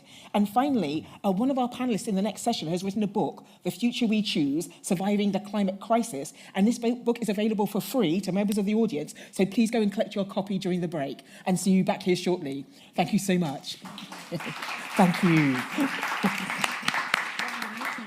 Oh, meeting you. Where are you from America? No, England.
What does it mean to automate our social phenomena? Who gets to build AI? How can we ensure accessibility for all? What are the human aspects of technology? Impacting people is something that we have to think about when we write or when we develop or when we engineer a software application. It's really important that technology doesn't discriminate and is inclusive. We're aware that we're forming the technologists and software engineers and the IT specialists of tomorrow. And one thing that we really want to give them is a sense of the consequences behind their decisions. Who is it going to benefit and who is going to be impacted by this particular piece of software? Often on the tech side, we're optimizing for things like accuracy. You could have 99% accuracy and think that you're doing a great job. But that 1% is made up of millions and millions of people whose lives can be thrown off their trajectory because of the model that you're building. And often, they're already marginalized from society. If the problem doesn't affect you, you are very unlikely to notice the problem itself. In a sense, Black women are most impacted by AI systems, so they see the problem and they have the lived experience to notice these problems. So they have no option but to lead in this space because they are personally impacted when AI systems go wrong. Tell me about the impact of your Tiny Images work. You need huge data sets in order to build any current, machine learning AI system. And until we had scrutinized and looked into the large image data sets, which is called Tiny Images, there was no audit work before we did that. So as you know, data sets are really important for training and validating AI systems, which includes like object recognition, face recognition systems, and in auditing the tiny images dataset, what myself and my collaborator found was that there was thousands and thousands of images of people, sometimes objects, labeled with racial slurs, with offensive terminology. So when you train your AI using those image datasets, you end up with racist and misogynist AI. And the reaction was actually really immediate. MIT took down tiny images dataset, and they asked the community if they have any copies of the data to delete it. Sometimes feels like computer vision moves so quickly, it's almost like we don't have time to kind of keep up with those ethical concerns, but it shows that if we take the time to do that work, people will respond. Exactly, yeah. The impact is huge. It's opened my eyes on the consequences of creating algorithms based on datasets containing this particular type of data. Being able to have open discussions and in-depth discussions around AI ethics while we're working on these projects has been really huge. We've been partnering with Microsoft's Skype for Good program, NetHope, and the Norwegian Refugee Council to build a learning companion chatbot for conflict-affected youth in Syria and Lebanon. Right at the beginning, before we ever even built a prototype, we wanted to involve youth on the ground in Lebanon. And at every step of the way, we allowed them to interact with the chatbot, and they gave us really helpful feedback. That's good, that's not good, there's something missing. They didn't like the name of the first chatbot, for instance. We didn't think it would be important. It was for them. At the same time, there's a lot of information you don't want to collect. There's a lot of information that you want to keep private and that you want to make sure that it's not going to be used by governments or other institutions. Okay, so you had a question about QR codes, right? It can be incredibly isolating for already marginalized groups, older adults who can't navigate smartphone apps, for example, who are then faced with technology that is pervasive and almost required to use to participate in society, but to be excluded from that. Do you know if you had a link and you clicked on it, it would take you somewhere, but it wouldn't store the link? QR code's the same. I've been very lucky with my students because they're passionate about their research. I can see them becoming experts technically and also leaders in their domains. Working with Anthony and this team has been amazing. We are not the typical group of people you would find in a typical AI or computer science lab. Anthony just provides that positive environment that allows you to thrive. And, kindness comes before any competition. We are safe to assume that the software we are building or that the AI we are interacting is likely to be problematic and biased unless we have done the work of removing or mitigating for those issues. It's really important that we are including these communities and people with lived experience who understand the nuance of those problems in the design phase of these AI models, because when you don't, you end up optimizing for things that can actually cause harm. If you're trying to make a solution for some community, they're who you need to be working with and who you need to have in the room.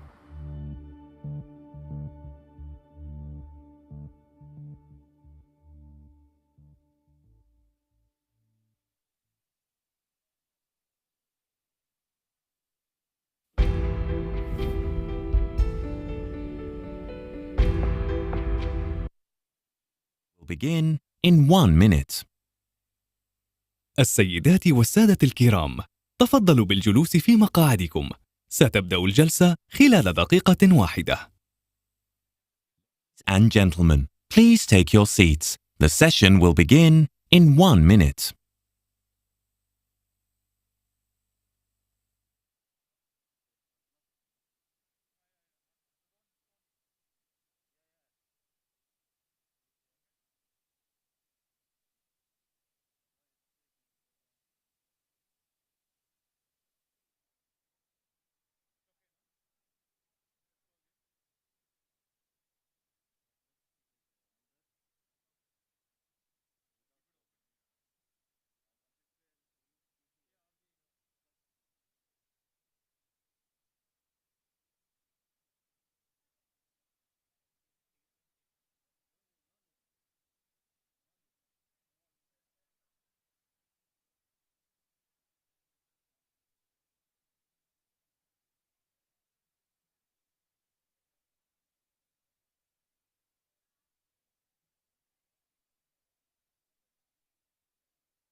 Ladies and gentlemen, please take your seats. The session will begin in 1 minute. السيدات والسادة الكرام، تفضلوا بالجلوس في مقاعدكم. ستبدأ الجلسة خلال دقيقة واحدة.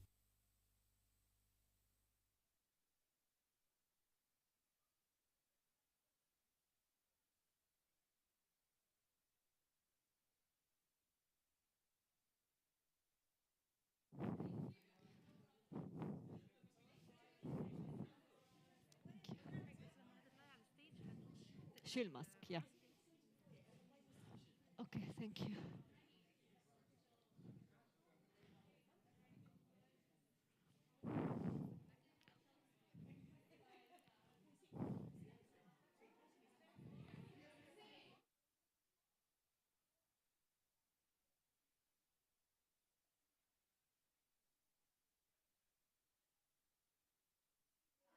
Okay, so, okay.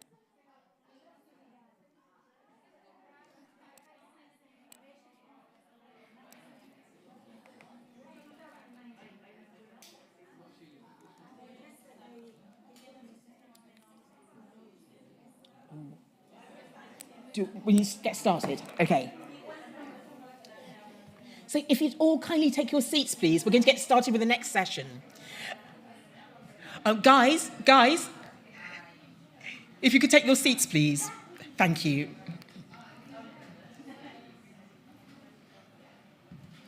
Because we're online, we need to keep to time because some people will be logging into certain parts of the talk. Okay. Our next session is the fireside chat, and we're going to dwell on what we call the burning question. And the question is, what role will women play in saving the planet? Now, I'd like to invite the speakers up for this discussion. And first of all, we have virtually Ms. Cristina Figueres. She'll be joining us shortly. And I hope you've all picked up a copy of her book, which is available outside in the foyer for free.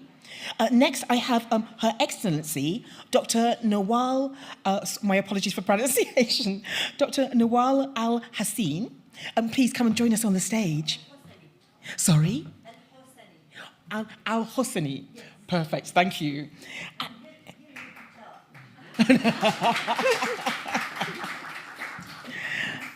And also, I have Miss Miriam Galalam Hussein. She can also join us on the stage.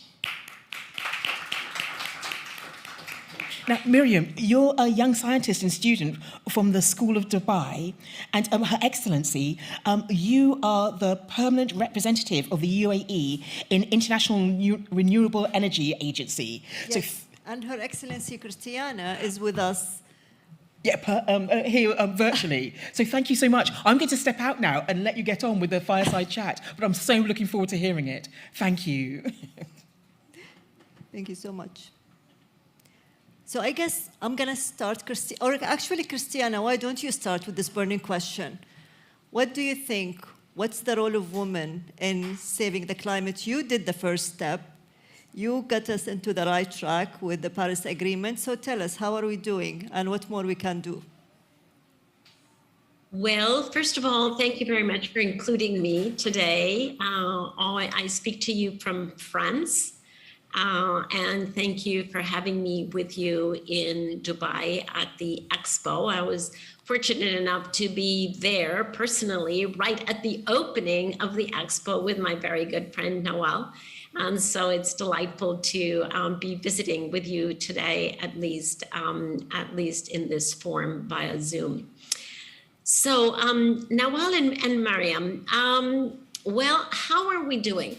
I would say we're doing a little bit better about gender sensitivity and gender intentionality with respect to policies of governments, with respect to including women in companies, with respect to education for women.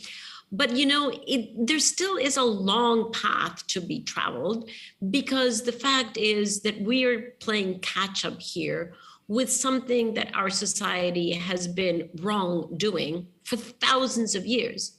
This is not a problem that we've just started now. We have been investing into the education, the professional development, the decision-making capacity, the professional excellence of men for thousands of years, and women have been left behind.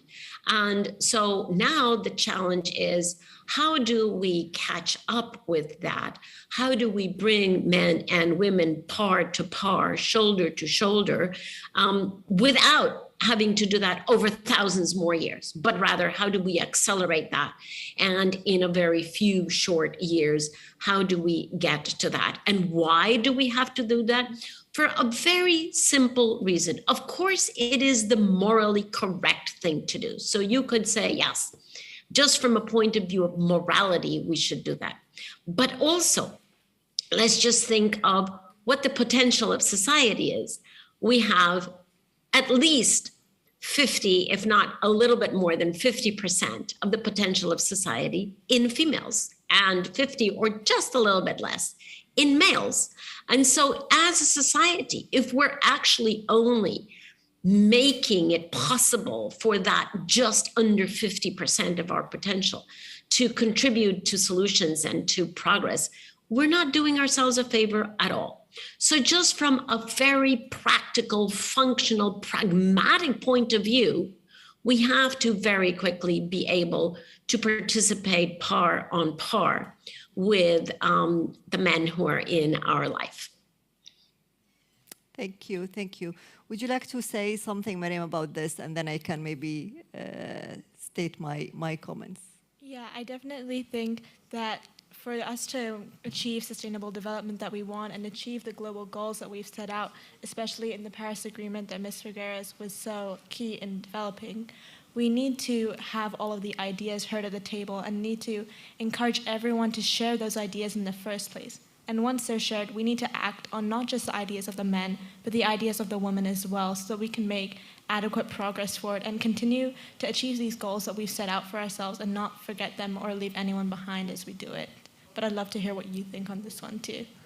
Thank you. Well, I think I can't agree more with Christiana and with you, Mariam. I think we are now at a point that, as everybody knows, women, especially in vulnerable environment, were more impacted by climate change than men.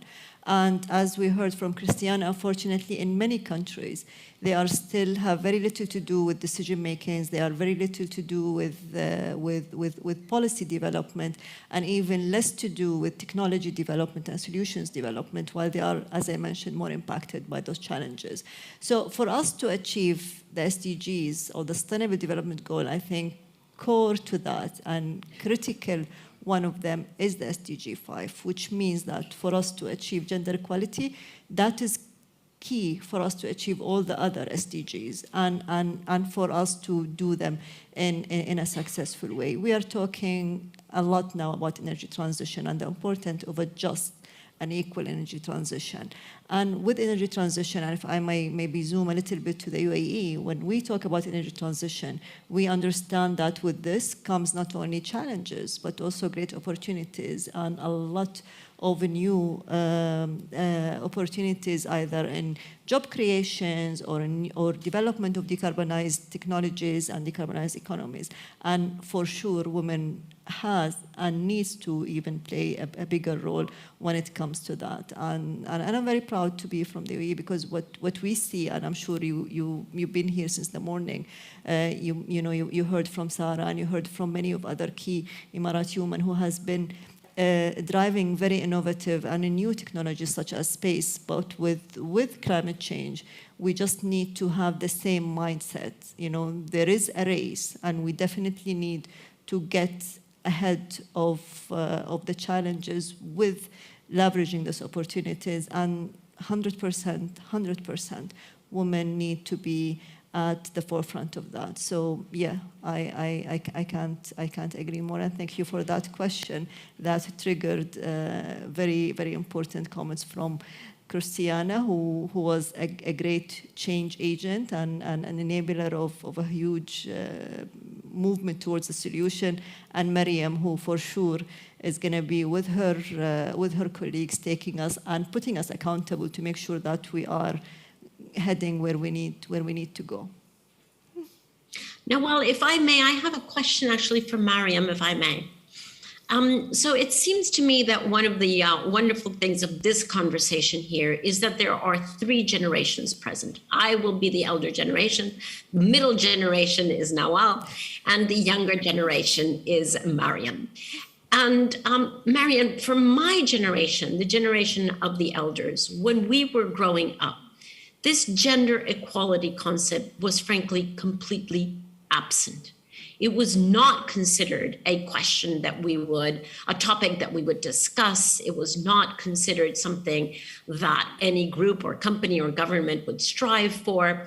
And luckily that has changed. But my question to you is, from your perspective, from your generation's perspective, do you, and I'm sorry that I'm going to ask you for generalization, but do you look at it as something that we still strive for? Or do you look at it more as a fact that needs to be brought into reality? Do you still see it as a struggle for the recognition of it, is my question?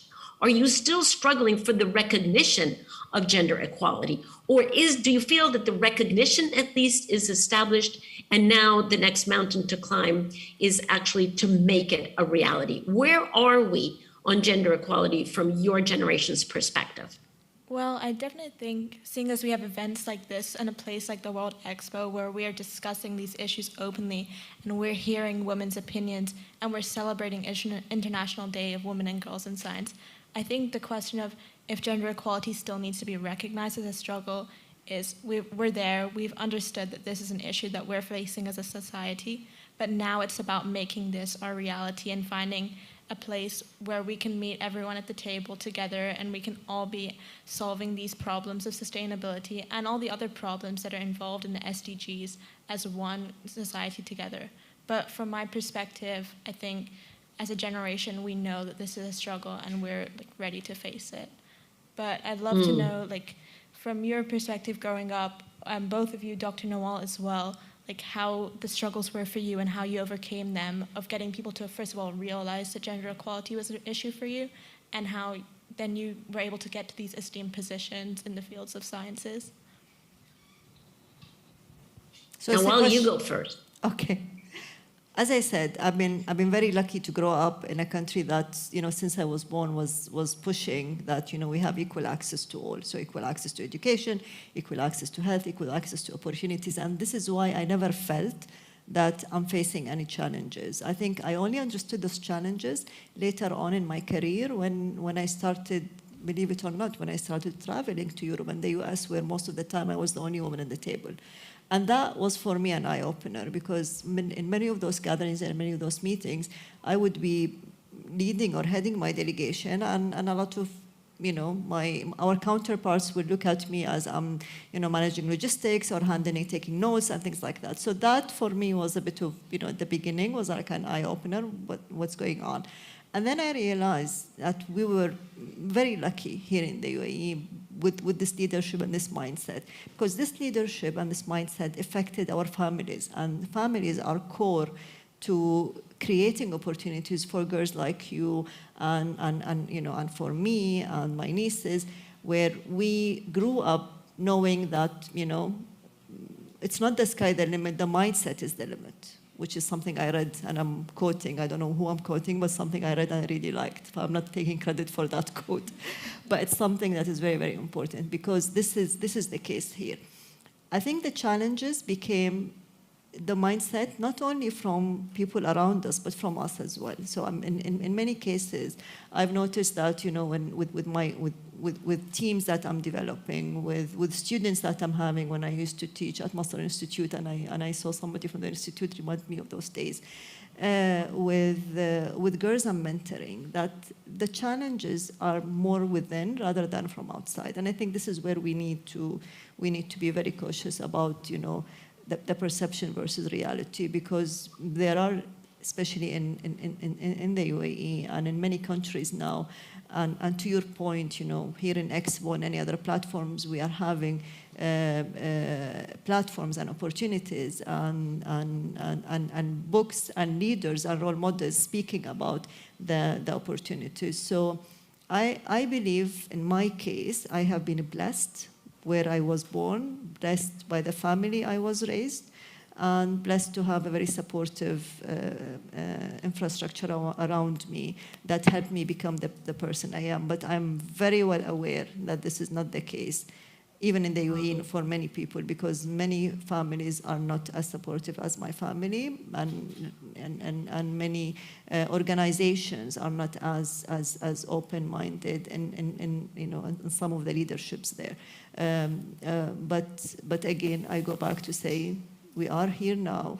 We see how this topic became high on every agenda globally, either on in development policies and development of platforms such as these, or opportunities, and people like you who are being celebrated all the time for choosing and daring to be different, and getting into a field that is being perceived to be a little bit more challenging for women rather than men. Not because they are not capable, but because basically the perception that they are not interested in it. So the perception, and they were raised and grown into the idea that they are going to be more interested in other sectors rather than in science and technology, and that limited, in some cases, the acceptance of families and the acceptance of friends and organization to accept women as scientists and researchers and as doctors and mathematicians and leaders such as Christiana. And I'm guessing, Christiana, although you've been this formidable role model to all of us, but I'm sure you had some days where you struggled like most of us, maybe at the beginning of your career. Well, actually, Noel, I had a very similar experience with both my family and my country as you did. I think we come from two exceptional countries in that sense, where women have always been so supported, and two exceptional families that were wise and visionary enough to support the women and the family. But I did want to share a little anecdote from my own family, because I think it shows where we are. My daughters are now in their early 30s, but when they were under 10, I was putting them to bed one night, and we always chatted when I put them to bed about the day's events. And one night I was very surprised, because my youngest daughter, who was about 4 or 5 perhaps, said to me, "Mom, I am so worried about my dad." And I said, "Why are you so worried about him? I thought he was fine. We just had all dinner together. What are you worried about?" And she goes, "Mom, I'm so worried about him because he's a man." And I said, "Yes, that's correct. And what worries you about that?" And she said, "The world is going to be led by women." And this is a 4-year-old child, right? This is about 15, 20 years ago. And I thought, that is I was so shocked to hear that.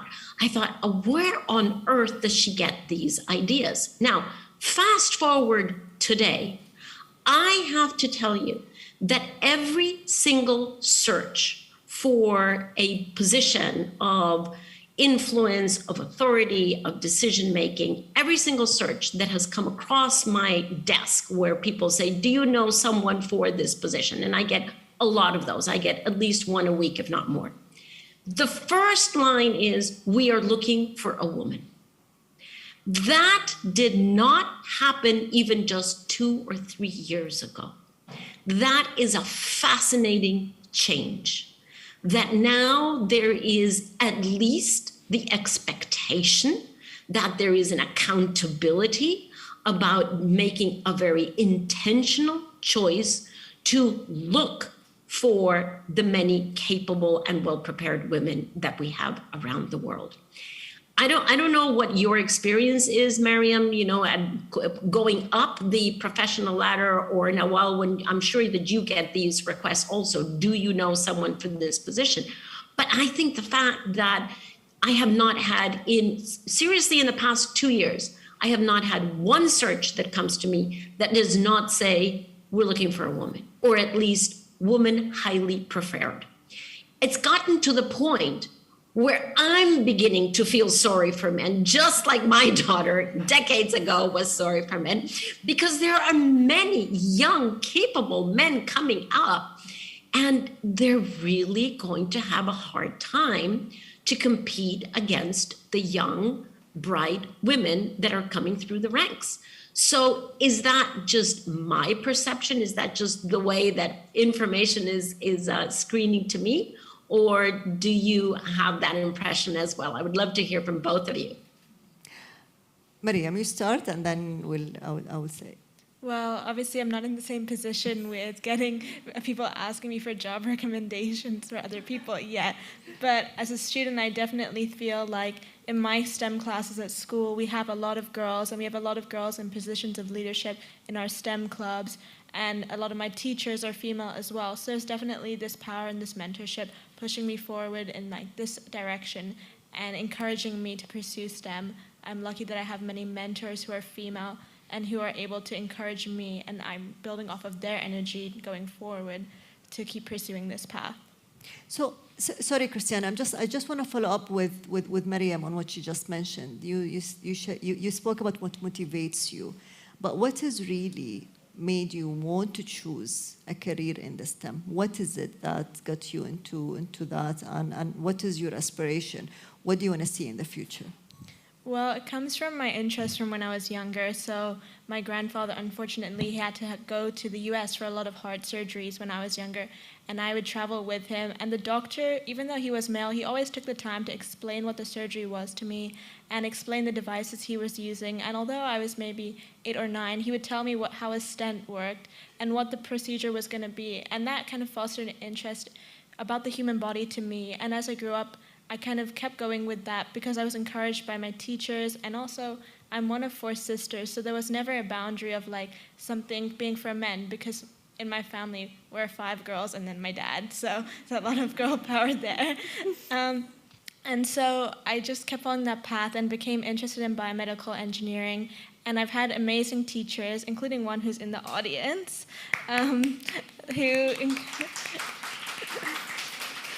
who kept encouraging me and kept me going and kept feeding my passion, giving me books to read, giving me talks to listen to, telling me, why don't you read about this, or sending me articles. And then I've just really, that childhood fascination never went away because it kept being fed and nurtured, and that's what's encouraged me to pursue it at the next level when I go off to university next year. Thank you. That's actually very inspiring and very, very important, because the role educators and teachers is as important as families to foster this intrigue. Christiana, I don't want the session to end without us hearing a little bit from your book. So I know you promised that to give us a little bit reading, as our lovely MC mentioned. We do have the book outside. Christiana has kindly offered her book to those attending. So please, Christiana. Well, thank you, Nawal. And so I shall read a short excerpt from this book, The Future We Choose, that I co-wrote with a good friend.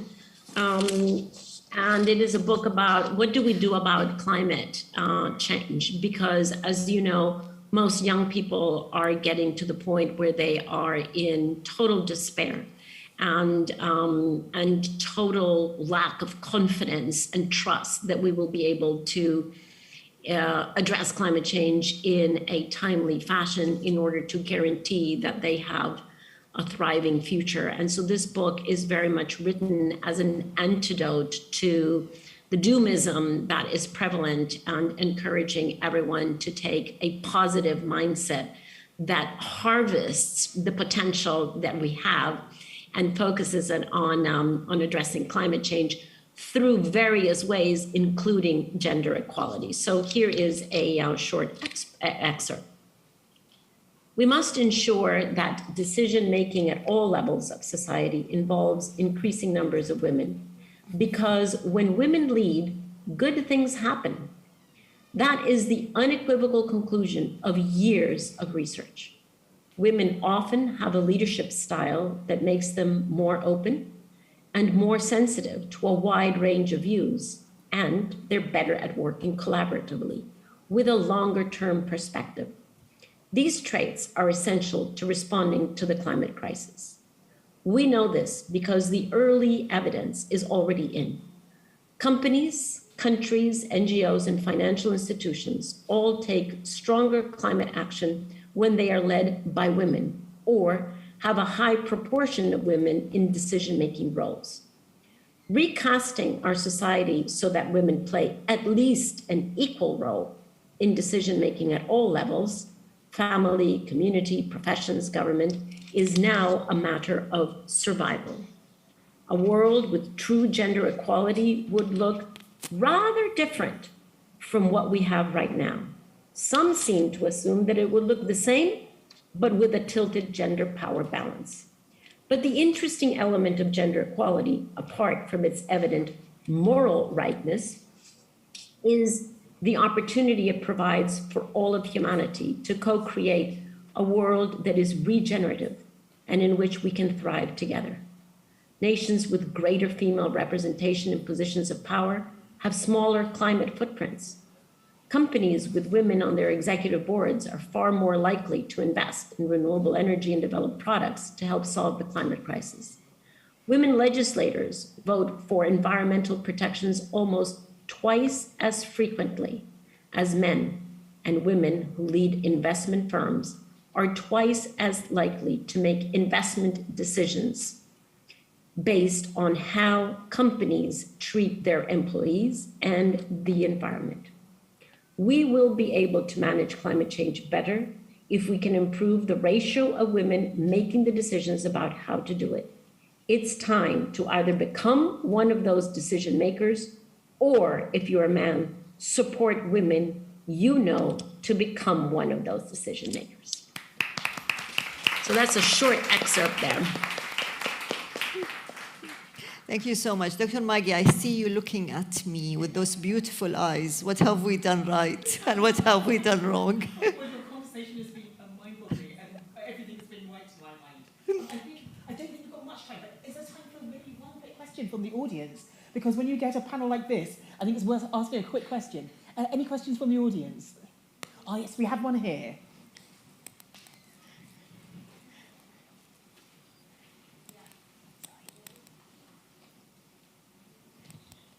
Hello, my name is Mozel Naimi. I'm a sustainable and renewable energy engineering graduate. How can I, as a renewable and energy engineer graduate, can be involved in energy sector in the UAE? Well, yes, so many opportunities. You can enroll in one of our amazing companies. We have many private companies now who are not only developing renewable energy projects in the UAE, but around the world. I keep telling people we are very, very proud that we are, I think, the only OPEC country that doesn't only export oil, but we export also renewable energy. So, you know, companies like Masdar, EMEA, and many others. So you can join the private sector. You can go into any of our public companies, like, you know, the Department of Energy, DEWA, in Abu Dhabi, or DEWA in Dubai, or the Ministry of Environment or Ministry of Energy. So it depends on what's your passion. If you want to get into policy making, or if you want to be into technology development, or you want to be into projects, it depends where you are. But, you know, there are many, many platforms and many opportunities. And one very exciting opportunity that is not a permanent opportunity, but a very exciting one that is coming your way, is to help out in next year's COP, because the UAE will be hosting the Conference of the Parties on Climate Change at the end of next year. And I'm sure we'll be relying on many, many bright minds to help deliver that COP. So there you are with a very exciting opportunity. True. Thank you. I think I had one more very quick question because otherwise I'll get in trouble. Just here at the front, please. Thank you for the great panel. And this question for Christiana. Christiana, this is Hyacinth. We met twice in Davos. How are you? Hi. Yes, I just wanted to follow up in the conversation we have. I think also this is important here, coming from Saudi Arabia, and we are here in United Arab Emirates and where you come from. But I always wanted to help how we tap to the local innovation and to the local community for helping them, advancing them about climate change, because they living under sometimes severe condition. And, especially in a developing country, when they hit badly by, any climate change, they hit badly because agriculture will be affected, blue economy will be, because most of them, they live in the coastal area, transportation. So I really wanted to see how also in the future we can help to empower the local young entrepreneurs and young scientists to look after their own community and their own society. Yes, very important perspective. And I would say immediately the last thing that we want to do is preach policy to these local communities, but rather bring climate change to the personal, to the local. And instead of standing, up on a podium and preaching about it, to actually figure out, so how does this, as you started to say, how does this affect this community? And the fact is that all communities around the world will be affected or are already being affected by climate change, some more than most and some more urgently. So I would say first to figure out what the vulnerability to climate change is in the communities that you are thinking about, and to help them to identify how do they adapt to that vulnerability so that climate change doesn't descend upon them in an unprepared fashion. That first. And then secondly, how do they take advantage of the new distributed technologies that are being brought forward by so many different institutions, by companies, by academic institutions? How do they take advantage of the distributed, for example, renewable energy technologies so that they can have a much more dependable livelihood and one that is less vulnerable to climate change? And if I may add, one of the amazing initiatives that Christiana launched at her capacity at the UNFCCC was the Momentum for Change. And that initiative and that platform helped position many amazing entrepreneurs in their own communities and the work that they are doing, and shed light on it and help them because of the way it positioned them and offering them the platform of COPs to celebrate them, gave them this kind of momentum to have more of a ripple effect and grow their impact. So, there are so many existing platforms, but definitely we need to do more to help that sector. Well, thank you so much to an amazing discussion. And I just want to have a fangirl moment, if I may, because Christina, I am such an admirer of your work. And also, I was watching your TED Talk the other day, and I heard you use the phrase, a stubborn optimist. And never has a phrase resonated with me so much in my life. Yes, I am a stubborn optimist. And I think more and more of us need to be stubborn optimists. So thank you very much. And we'll end on that note. A big round of applause for our amazing panel, please. Thank you.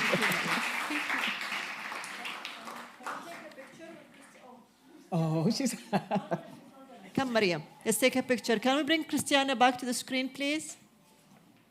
Where's Christiana? Is that possible? Can we get Christiana? Yes. Oh, yeah, she's there. We'll have Lovely. you at the group picture with us, Christiana.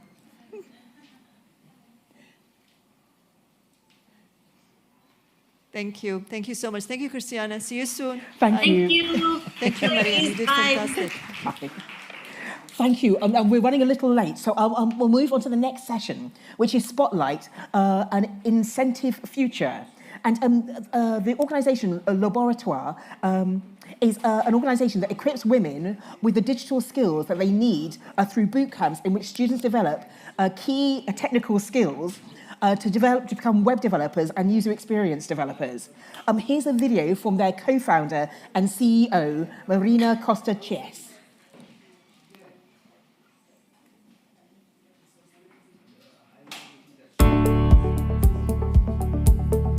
We launched Laboratoria back in 2014 here in Peru because we realized that there was a huge opportunity in the growing digital economy. There were more jobs being created, and due to deeply rooted gender stereotypes, there were very few women working in tech or studying careers in STEM. So we decided that we could actually play that role of going out, finding talented women in need of better economic opportunities. The gender divide is actually a very significant problem when we talk about access to digital technologies and also the creation of digital technologies. In Laboratoria, we like to say that the people that are designing and building technology today are the people that will design and build our future as humanity's future, given that technology has penetrated every single aspect of society and redefined everything. Our program at Laboratoria, it's a six-month immersive bootcamp in JavaScript or in UX design, where students not only gain the technical skills that they need to start working in tech and build careers, but also the social, emotional, and life skills to build fulfilling and competitive professional careers. And this is really important because we have this holistic approach to learning. Yo llegué a Lima antes de entrar a la Laboratoria, estaba como un par de meses aquí ya trabajando. Fue entonces donde me enteré de Laboratoria, gracias a toda esta publicidad que se hizo de Mariana Costa con Barack Obama y Mark Zuckerberg. En el trabajo anterior, antes de postular a Laboratoria, no era un trabajo wow. Entonces fue por todas esas razones que me convenció tanto Laboratoria. Siento que el estar en Laboratoria fue una decisión muy importante en mi vida. Yo no me imaginaba trabajar en la empresa que estoy trabajando o en una de este tipo de empresas. We now have almost 7 years since we started. We have operations in Peru, Chile, Mexico, Brazil, and Colombia. Over 2,000 alumni. A placement rate of over 85% that makes us really, really proud. And the other thing that we love is that our students go from salaries that are usually around the minimum wage or unemployment to salaries that are highly competitive. To governments and other organizations working in this space, I would say, let's make this a priority. Investing in talent, investing in human capital, in our people, and particularly in our women that have been left behind for so many reasons. I think it's the most important thing we can do to build a more equitable future.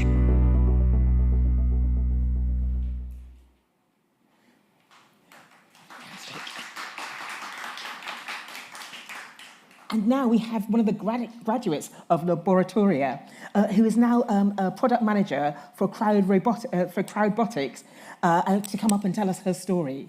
Pilar, thank you very much.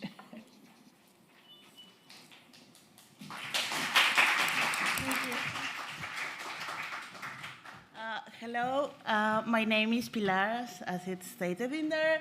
Sorry if I'm nervous, but this is a huge opportunity. I'm very glad to be here with you today and representing Laboratoria. It's a very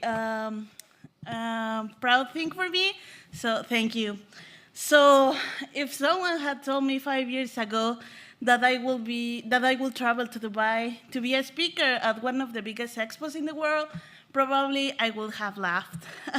At that time, I had just graduated from university and I was working at a local market in Mexico selling candies and sodas, as you can see in the first picture with my dog. So at that time, I didn't know what was going to happen with my life. I was constantly thinking like, I didn't know where to go. So one day while I was working, I was listening to the radio and my favorite program came on. It was about technology and all the different aspects that were happening in Mexico at the time. It was super interesting and I always find it super interesting. So I never missed it. And And one day, the broadcasters interviewed a woman called Gabriela. Gabriela started to talk about a program called Laboratoria. And what she said is that basically Laboratoria brings together a group of women and they teach them how to code without prior experience in technology or anything. And the biggest thing it was that you don't have to pay anything, until you graduate. And when I heard this, I was like, this is too good to be true, you know? Because in Mexico, where I come from, we didn't trust anything at first glance. It was like, no, this can be true. But my curiosity took over, and I decided to give it a chance. So I was invited to the pre-admission course, and I remember that my mom went with me. And a lot of parents were outside Laboratoria headquarters because they were thinking, like, this is so weird. This can be true. Of course, nothing bad happened. Everything was true. Everything was correct. And this is where my journey started. Sorry, I'm a little bit nervous. 2017 was wild. I spent 6 months with this amazing woman, and we learned how to code, basically. But we also had to learn how to learn. We had to learn how to break this stereotypical fine to go to the school. We had to learn how to work as a team. And also, we had to learn to practice our communication skills. And after an intense boot camp, our graduation finally came in here. So we did a lot of tests, projects, and different things to keep having different skills for the technology sector, because it's very different from school to work, in fact, with technology companies. So I remember that my parents were with me, and meanwhile I was listening to all the talks, I remember that my father was the one that pushes me to learning how to code, because he always found it interesting, and I never listened to him until very late in my career, and I was like, okay, I'm going to listen to you, and I'm gonna do it. And I was his biggest proud, and I miss him so much, but thanks to him, I'm here today. Okay, so after the graduation, we have some very different interviews with potential hiring companies. So I remember that I had my first technical interview with an American company in Silicon Valley. And I remember the interviewer was the CEO of one of these companies. And when I was in the interview with him, he asked me, like, what kind of languages do you want to learn? And I was like, maybe Chinese, Korean, or I don't know, Russian. And he was like, okay, that's fine. But I was referring to programming languages. And I was, oh my God, my face instantly turned red, because I knew I was like messed up, because that's the word. But he didn't say anything bad to me. He only take the answer as, okay, that's a normal issue. Nah, don't worry. And he saw some potential in me, and he trusted me. And now I have been working nearly 5 years with them. This company is called Crowdbotics. So what we do in there is that we turn ideas into working code.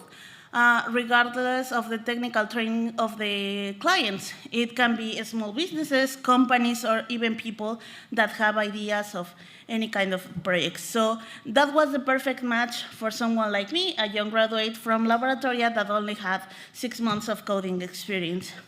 Thanks to everything I learned at Laboratoria, I was able to quickly adapt to the working environment. We work remote all the time. I work with people from around the world, so Laboratoria teach me that. I'm also part of the largest network of women in technology in Latin America, but this is not enough. As many of the speakers just stated, there's still a huge gender gap in technology sector.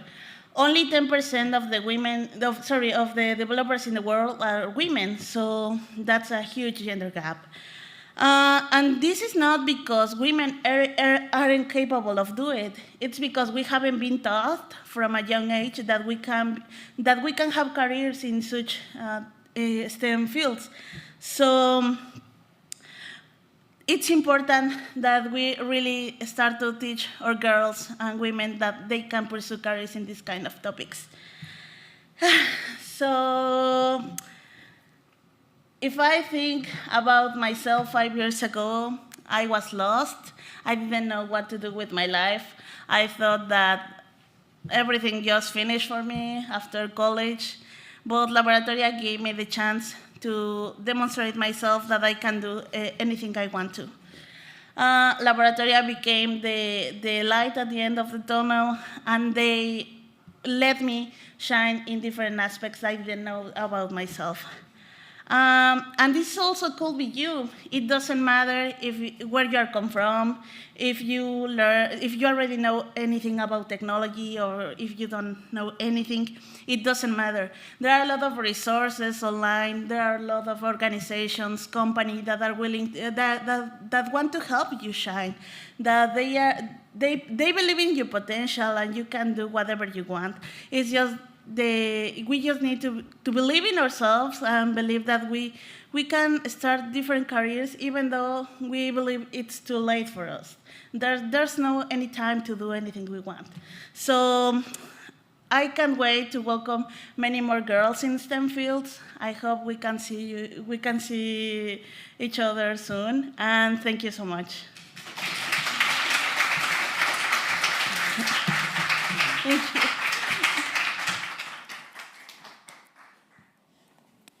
Thank you so much, Pilar, for sharing your story. And I love that phrase, allow different parts of you to shine. And I think that's what we want, that's what we're after, accessibility for everyone, so you can work out what are your best bits and make them shine too.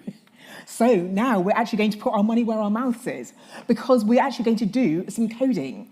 And so I would love to invite to the stage Bashir Kilini, who is a managing director at Essentia, and also Shula Alzami to the stage, who will be guiding us through this. Thank you.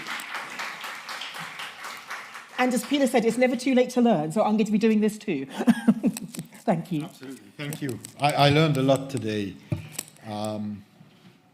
Stubbornly optimistic. Stubbornly optimistic. I love it. And I think I am going to be stubbornly optimistic. When I went to university, there were 3 girls in my class. We were 60. And today, Doctor mentioned that 2/3 of her class studying biochemical or chemical engineering were females. If I look at talent in this world, a lot of the programmers are female programmers. And recently we had an experience where we were hiring 10 programmers. So the guidance was 50-50. They came back and said, well, we got 8 to 10 and 2. It was 8 females and 2 males. Reality is, in this part of the world, we've got a lot of talent and a lot of female talent. And I think time in the Middle East moves faster than in other parts of the world because we're such a young population, young generation. 70% of people living in the Middle East are under the age of 30, which means that people like me are probably a very small minority. And if I look at these people who are under 30 years of age, and Mariam gave very good examples, I think I can be very stubbornly optimistic that the world is going to be a very different place. Have you seen Hidden Figures, the movie? Amazing story, yeah? And I think that's just one that came to light, and many were not there. I would like to invite to stage Salwa, because I think she represents what I think is a very stubbornly optimistic view of the future in this part of the world. I came to know her, I came to know Salwa through an engagement organized by the Prime Minister Office on the day of the UAE codes. And really, I was so impressed with her abilities and spirit of engagement. I will give her the chance to introduce herself and take us through an exciting, I think, 35 minutes on what females and ladies of this part of the world are capable of doing. And we will never, ever hear the word female programmer or female chemist or female physicist, because being stubbornly optimistic, yeah? And I think you will not have many of these conferences in the Middle East, because you don't need to have them with people like Selva. Over to you. Thank you very much for the introduction. So I'm Salwa Zahmi, the founder and CEO of SPL Co. At the same time, I'm leading the Software Engineering Research Lab at Khalifa University. Just to give you a brief, I started my area, actually, it was in software engineering. I loved coding. The time when I got to learn, actually, there is something called coding. Actually, I can translate my ideas to tangible products. And it was my first time when I developed an educational app, and actually, it won one of the best educational app in GCC. So it's like my capabilities, I guess. Okay, I can do a lot of things. I think, okay, this is my area, and shift completely from medicine to this. And I moved to the private sector where I can learn the fundamental, the best. I was in a team where I'm the only woman there, but actually it turned out that my work was a reference to others, to other men. So it was like a good achievement for me in the group. So you have to be competitive. You have to be on top of your field, so you got the trust of the people around you. I decided that I want really to add to the community, because it's always my message. I want to add to the community, which is in my area. It was software engineering. I moved to the research. I developed a very innovative solutions that is being used by Tier 1 Telecom in UK at the same time here. It won one of the best solution for automating moving application to the cloud in the UK as the best AI and machine learning awards. And there is plenty of other achievements as well as in that. My story as an entrepreneur and a scientist who have translated like a research output to a complete commercial products is being highlighted by Entrepreneur Magazine and a top university ranking website to inspire the other youth women and everything, the capability of the women. Last but not least is like I took the output of all my research work that I done at Khalifa University. I put it actually in a startup, which is SPL.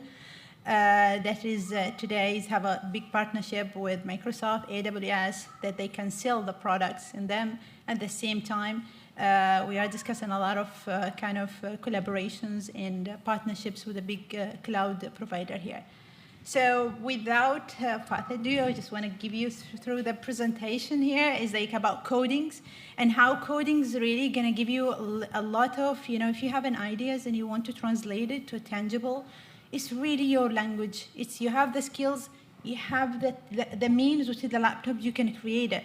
And why, I just want to pass the message, why we need women to be programmers. You see, AI is going to take over a lot of our it's going to take a lot of our everything's around us, yes? So it's going to be in our home, and the woman is going to be a big decider about what technology that we're going to use, right? So we need you in the design, we need you in the development for that. That's what we need, actually, the women. Another part is like we develop a lot of AI systems, and this AI system is learning our bias. For example, there is an AI system recommending AI that can recommend which going to be the best employee for a job. They was recommending male and not the woman, because it was learning from historical data that most of that domain is male. So we need to be involved. We need to be really play our role in that.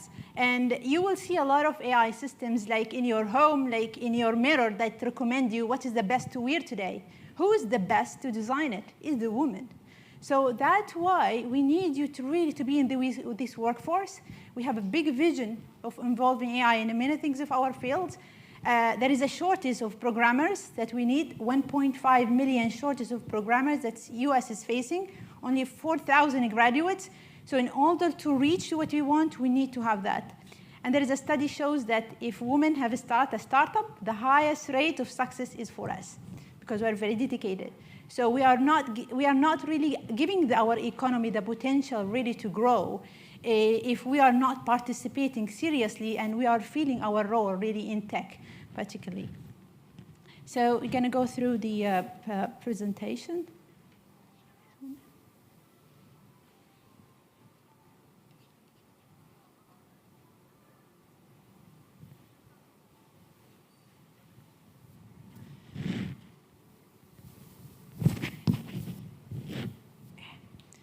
So let's start then. Let's give you a brief about codings, and it's not really what is you think is going to be difficult to learn. There is plenty of tools that can help you through. So coding is just about the step-by-step, instruction that you have to give it to the PC, so it's going to do what you want, right? So just to simplify it, you need to have like kind of your script. As you are talking to me, you need to have like a language to interface to the machine that you want actually to work on. Yeah. So in order to translate that to a machine, that script to the machine, you need something called translator with the compiler. If I'm going to reflect that in our human being, is like we have, for example, your alphabetics for different languages. You have for English, French, and so you need to combine them in different sentences so you can produce a book, you can talk and that stuff. So in our case, the translator is our brain, right? In the software, you have a specific translator. We call them the compiler that understand this language and can deploy it actually in a robot. You can debug. So there is different kind of way. So I'm here really to show you what's really the very minimum for those who really want to start in the coding field. So what is the language? There are plenty of languages for software, many of them. And they are quite old, and there are some kind of new programming languages there, and there are very abstract ones. So what is the difference? There are, long back ago, there is the COBOL and C, C++, Ruby. This was a very kind of early languages went in there. And then we just evolved a little bit, and we got to new languages like Java. Maybe everyone maybe have heard about it, and C#, JavaScript. And then we got something also more advanced, also like TypeScript. But Python was one of the languages before, and now it's become one of the top used languages. But what is the difference between them? If you are really new in the field, and you just want to learn the basic skills of programming, just you can deliver like specific like applications, small ones. So you better go with the one in the top. Why? Because they make your life easy. You don't need to read. You need to code a lot of line of code, like using these languages. So you need to have something simple that can really deliver what you want. So I just make it like that, so it can help you to capture.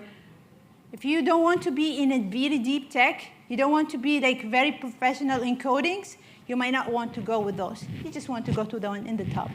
And so we saw a lot of, for examples, for me, for example, I would love usually to go with the one that is require a lot like Java, because it gives me more flexibility to customize what's there. But Python is going to give you a lot of set of ready tools and a lot of functionality that you can use and make a ready application in a very matter of weeks. But if you use Java and other languages, it might take you a lot of time.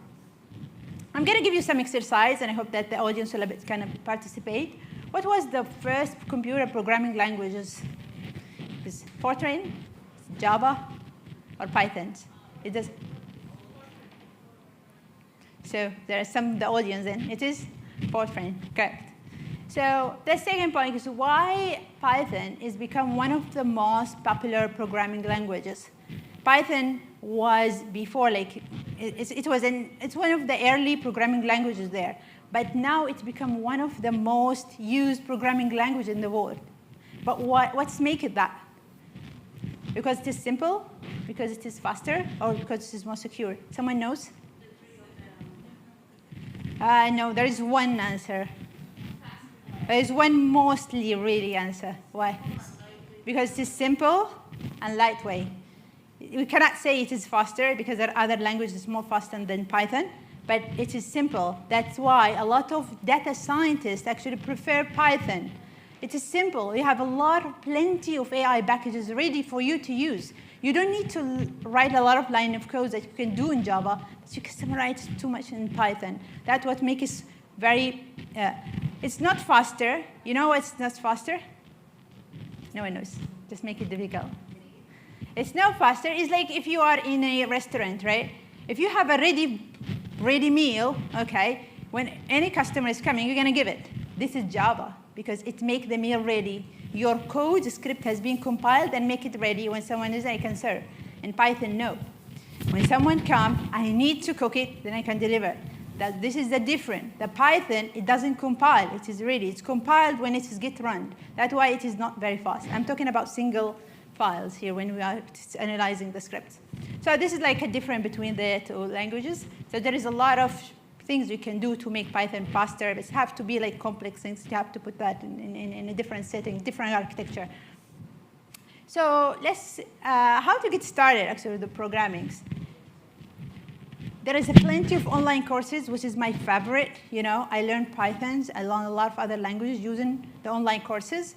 Udacity, I will always recommend you this Udacity. Why? Because it takes you step by step. It's really very simple to a real example, and then you will end up actually building a full applications actually out of it. So Udacity, Coursera is all online, and really the online is very effective if you want to learn the basic.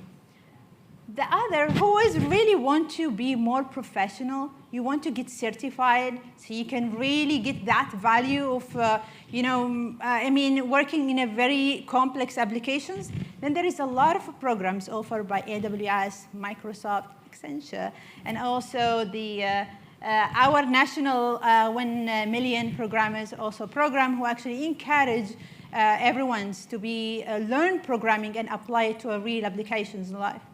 So this is really something that can get you started with the programming. Now, it's not only about courses, but we know that there's a lot of talent as you hear around. Yeah, you think sometimes the technology is really barrier. You don't want to go through programming because you need to learn a lot of stuff. We know it. That's why we develop some kind of tools that make it very low in codings. You don't need to do a lot of codings. So I'm going to walk you through some of those tools. So for these low-down tools, we call them like Visual Studio, Eclipse. It's more advanced applications, like IDE. We call them like applications that you need to write your script, compile it, and deploy it. It's for advanced people, like for us. But if you want something like in middle, like light, you can drag and drop, and you can get your application run. I'm talking about enterprise applications, like a very good ones, is using those tools. Mendix, that I'm going to show you how we're going to create a web application in 5 minutes, and we're going to publish it, and you're going to use it. So Mendix, OutSystem.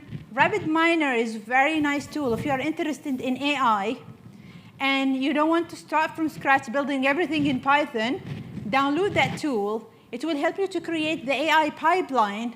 You put your data, you put what you want to do with your AIs. Like you want to predict some things, you know, what's going to be the weather tomorrow based on the historical data. So you can do that in only one line of workflow. You don't need to code anything, and you got the result. So it's really this kind of tools, what we call them now, the trend is really toward what we call low code and no code. We want to encourage the huge community to participate in the tech. That's just the Grasshopper is about how to help you to learn. You know, you don't really need to code. You just have already blocks that you can, you know, help you to do and learn programming more easily. And this is what we're going to go through now in our sessions. So I would ask you now to go and download the applications. It is in your mobile. It is called the Grasshopper. So can you please go to your mobile and download the app? And here is the step.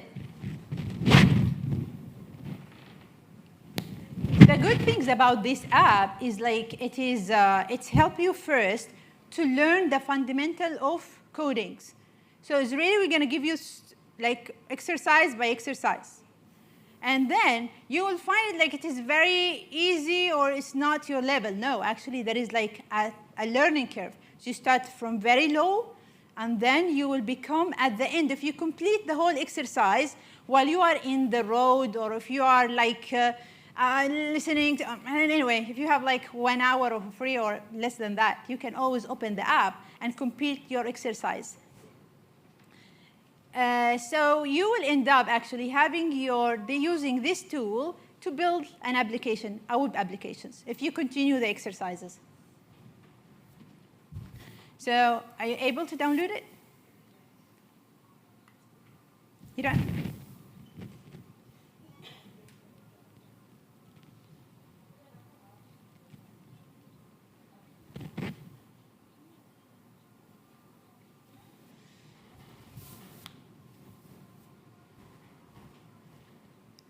Should I return back the...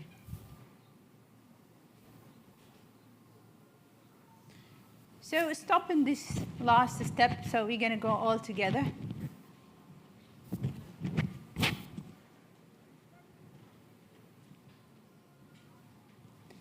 Everyone downloaded?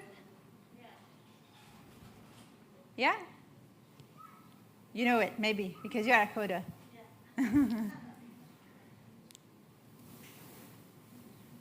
Stop in the last step so we can start, and you guys can go through it.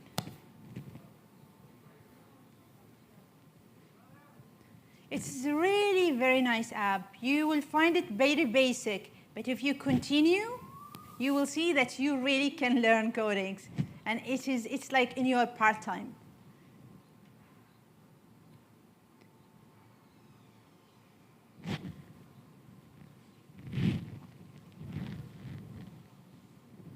Okay, let's start that. So now it's like, as you see here in the screen, I'm not able to share. Install. I think it's just linked up with the...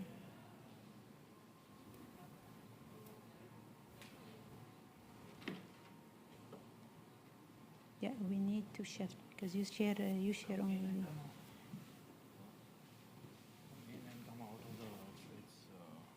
I want to show this screen. Come in and come out on your iPad. You need to close this one. No, I don't want this one. I want the browser. And then you come in and come out of the iPad. Okay, the browser. Yeah, good. Cool. Okay, so in here you will start actually following the instruction. You can see it. Do you reach to that one? Yeah. So it gives you here the task that you need to do. Okay. So you need to draw like a couple of boxes. Usually there is 3 boxes green, and then 3 boxes yellow, and then 3 boxes of blue. So we need to repeat the same thing. So we draw first green, green, green, and then a new line, right? Because we need to go a new line for the yellow, right? And then you need to continue draw for the yellow, and then the blue, and new lines. So are you following? Yes. Are you doing that? Yes. So here you need to draw. So I already draw the green. So I'm going to draw another yellows. The yellow. And then I need a new line, right? Because I need to draw now the blue. And then, again, we need to draw the blue, and then draw the blue. Then you run your code. So once you finish, then you move to the second exercises. We choose these applications because we want you to get more engaged in how you can use and you learn programming. And it was nice that it's going to go across a lot of platforms. We wanted to use a little bit advanced that you can drag and drop a bill, but actually it doesn't work on all mobiles. So we end up using this application, but it's really nice as you continue that. So then it will ask you to continue in doing other tasks as well in that aspect. So good time.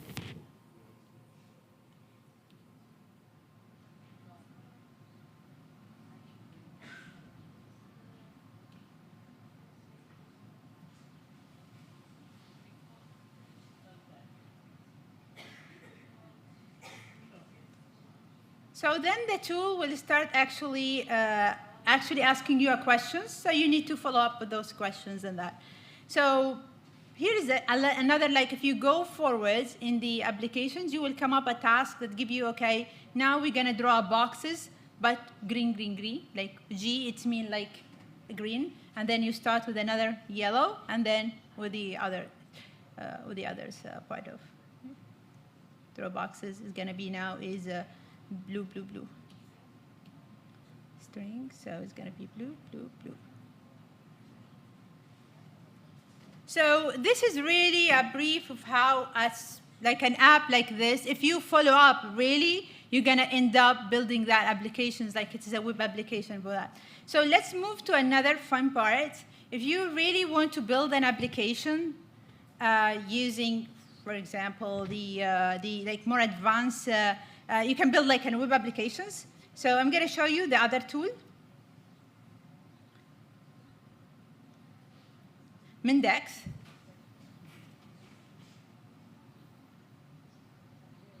So Mindex is one of the platforms that I told you, like it's supporting low code, no code.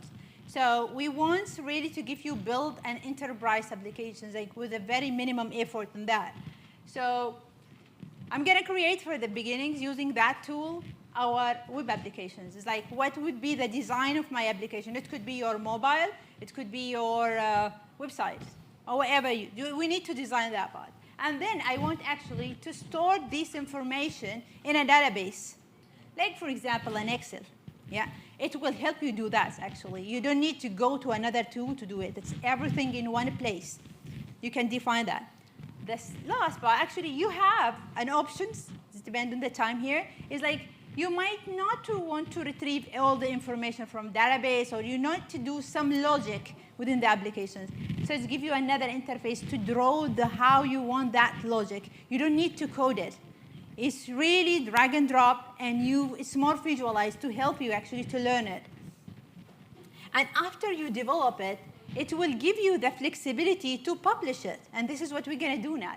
You publish it to a cloud server. So you can access it, and your friend can access it. And that's all happen in one platform.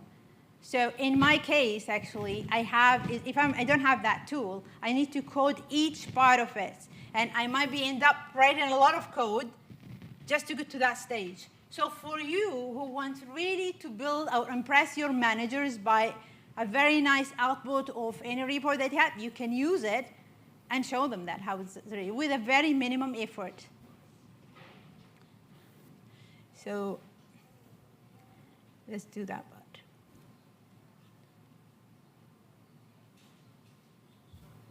So this is like the main applications.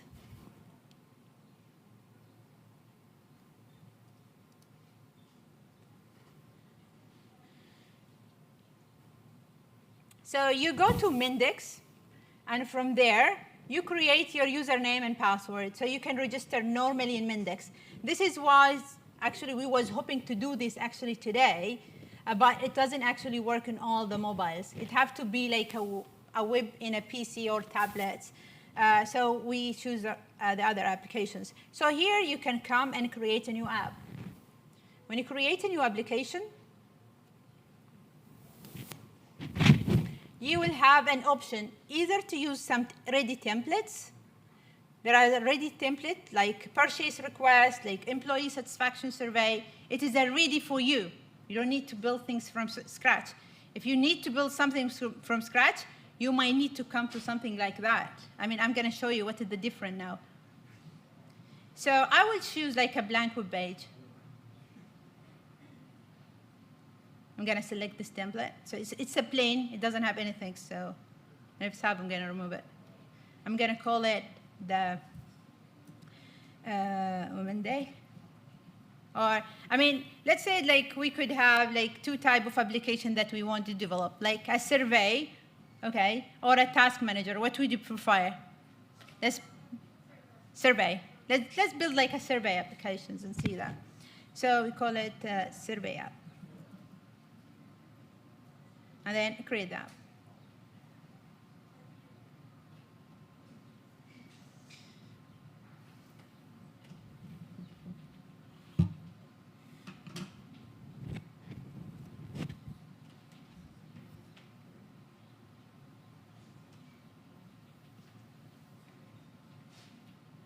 take some time to load, I think. But there is another desktop application. If you don't, you can download it. And there is another tool also similar to this, maybe a little more advanced. It's called Out Systems. If you guys have taken picture of that application stack, you may have also found it. It is very easy and even more robust. I mean, you can do a lot of AI things more professionally in that application more than this, but it's just for a demonstration purpose. Yeah.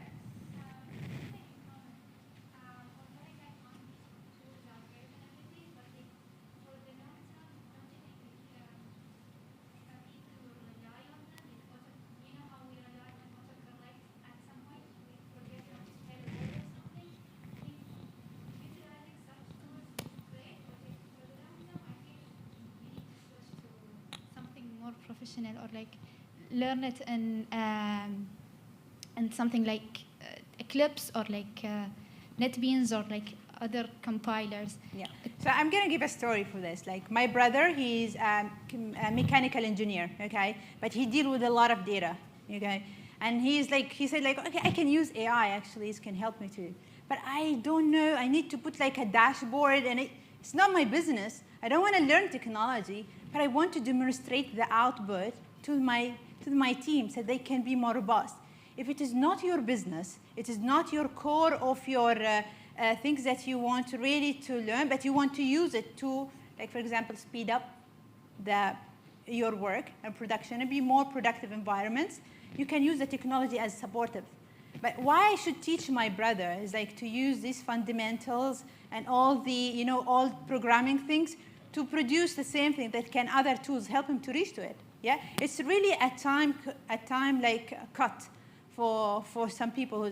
The purpose why I'm using Eclipse, for example, I use Eclipse, for example, and other advanced is like these have me already components. Yeah, but I have something new to develop. So this ready component might not be suited for me. So that I have to go to these tools and rebuild it. I'm not going to tell you that I'm not using some of the output of these tools and build on top using Eclipse and other platforms, other advanced things. You can merge, but you need to use whatever really make you to be more, deliver what you want in a faster way. So it depends who wants it and they want what they want it. For me, I would never use this because I'm building like a software that audited other software. So I need to build the new things completely from set. But if I am building like survey or some others, it's something really so that you can use it. So after that, you need to edit it. You can edit.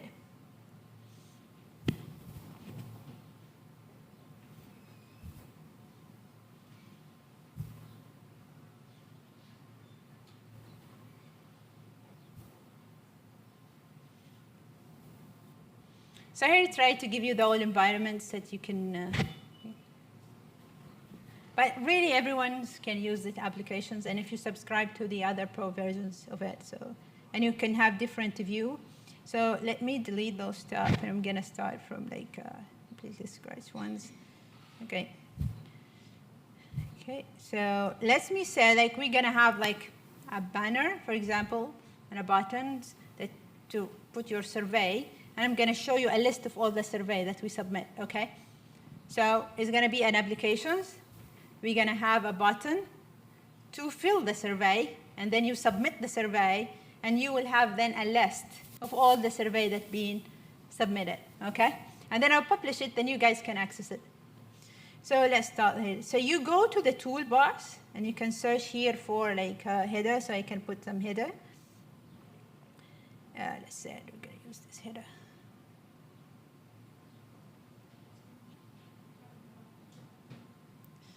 Okay, and I would love, so in this header, I'm going to show it like event survey. What about that?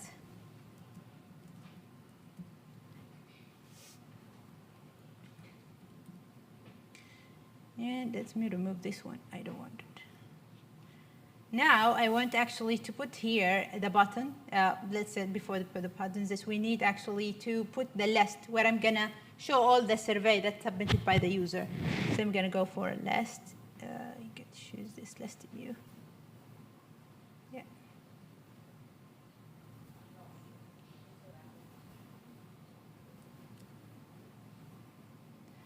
let me use it. You have a couple of style of lists here. So I choose this type of list. Here you can have a lot of type of lists, different style of how the list will be look like. So I drag the one that is more convenient, that have like title and contents. And then is like here, you need to configure it. It's like this list is supposed to retrieve data of the survey, right? This data that is either available or I newly submit. So I need a place to store it, right? And I need to link this form to this data. So I'm going to create here an entity. Entity, it means a database, like an Excel sheet, for example. I'm going to show you how. So I'm going to create a new entity. We call it the survey, okay? Great.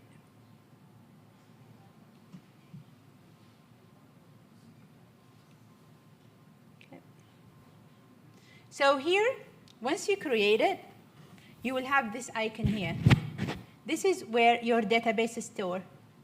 So you have a database, and when I just create that and go to the links, it's creating a new database called survey. So it's like a table, like an Excel sheet, So you're gonna store. So you need to add what you want to collect from the survey. We need to collect the name, right? And it is a string, so it's the name. Who's gonna submit that? And I need another attribute to that, which is like the content, right? I need just to receive your information. What do you think? Just take me that. So it's going to be an Excel sheet. It have a column called name, and it have a column called the contents, right? And then the rows will be filled if you guys is actually submitting. We done? So let's go back to our applications. Okay, in this field here, I need to link them, right? I need to tell that this one should take the name, right? I need in this list to tell them that actually this would gonna be the name and this is gonna be the descriptions. Sorry, we're almost out of time. Okay. So, Rashi, can you continue with your database and I'll just sum up what we've had today? Yeah. And then we can see the database at the end. Okay. Perfect. So we have here, okay, sorry. So we've got about 3 minutes left. But I just wanted to sort of give a quick overview of sort of some of the things we've explored today. Okay. And some of the things we've investigated. So I think the general sort of panel discussions has shown that we've come a long way, but we still have a long way to go. And I think the key is that jobs should be accessible to everyone. We're talking about women in science here today, but it's so much bigger than that. It means that everybody can have a taste of lots and lots of different jobs and work out what works for them. I like the way Peter put it, find your shiny bits. I think that's what we need to find, more shiny bits for everyone. One of the things that really came out today strongly for me is female entrepreneurs. Many of the women sitting up on this platform, as well as having careers in science, they've set up their own companies and they're doing their own thing. So setting up environments the way they want their environments to be set up. So I think that's quite a powerful message to get out there. One of the things that we talk about sort of gender equality is oh yes, well, we really should do it. But as Christina was telling us, gender equality is necessary. It's necessary for productivity. It's necessary for countries to grow. And so I think it isn't just a sort of a nicety because we should do it. It is a necessary thing that we need to do. One of the things I think came out throughout all the presentations is thinking big. Each and every one of person on the screens and sitting on the stage, they had a dream early on and they were thinking big. And no matter what was hurled at them as they went on, because they had that dream, they kept on going. And one of the things I found fascinating, and one of the things I've been quite interested in myself, is role models. We talk about sort of having role models and strong role models, but role models I think can be a little misleading. Years ago, when someone said I was a role model, I freaked out because I thought, I'm not a role model. I'm criminally late for everything. I am pathologically untidy. How can I be a role model? But to be a role model, you don't need to be perfect. In fact, I think a better role model is, look, I have warts, I have problems in my life, I'm not perfect. Because when you see a role model that isn't perfect, but is still doing stuff, you think, well, if she can do it, why can't I? So I think when we get our role models out there, we shouldn't put them on pedestals, we should show them as real humans. I think another thing came is looking out for opportunities. One of the things I think about having a powerful dream is when you have that dream, you look for opportunities to get you closer to that dream. I know that's definitely happened for me. I still want to go out into space and I'm 53 years old. But I was quite heartened recently when William Shatner at 90 was out there. So I've got a few years yet. But I think, yes, looking for those opportunities and seeing where they take you. Changing the mindset. When we talk about barriers, I think in the past there were many, many barriers for women and external barriers where people are saying, oh, women don't do that. Those are diminishing. They're still there, but they're diminishing. But now we're living in a society that says, oh, yes, women don't do that. We almost take that and internalise it. So it's breaking down those barriers and saying, why not me? The author, Maya Angelou, once said that the worst thing you can say to her is, you can't do that. Because if you say to her, you can't do that, you start thinking, why can't I? And so I think we need more why can't I's in our lives. Okay, so role models, the real picture, what else? I think I want to end with the classic phrase, the stubborn optimist.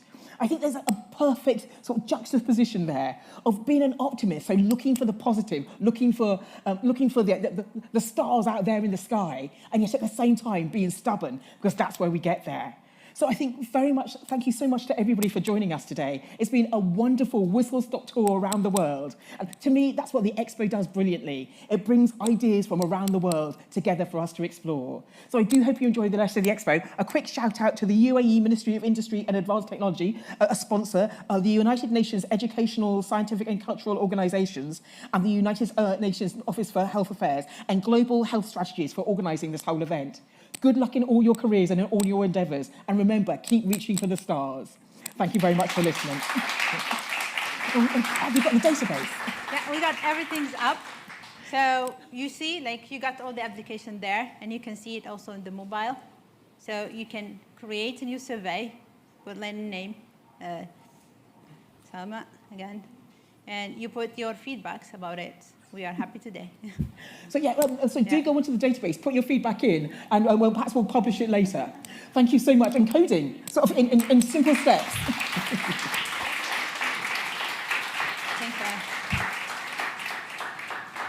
Thank you, everyone. Thank you.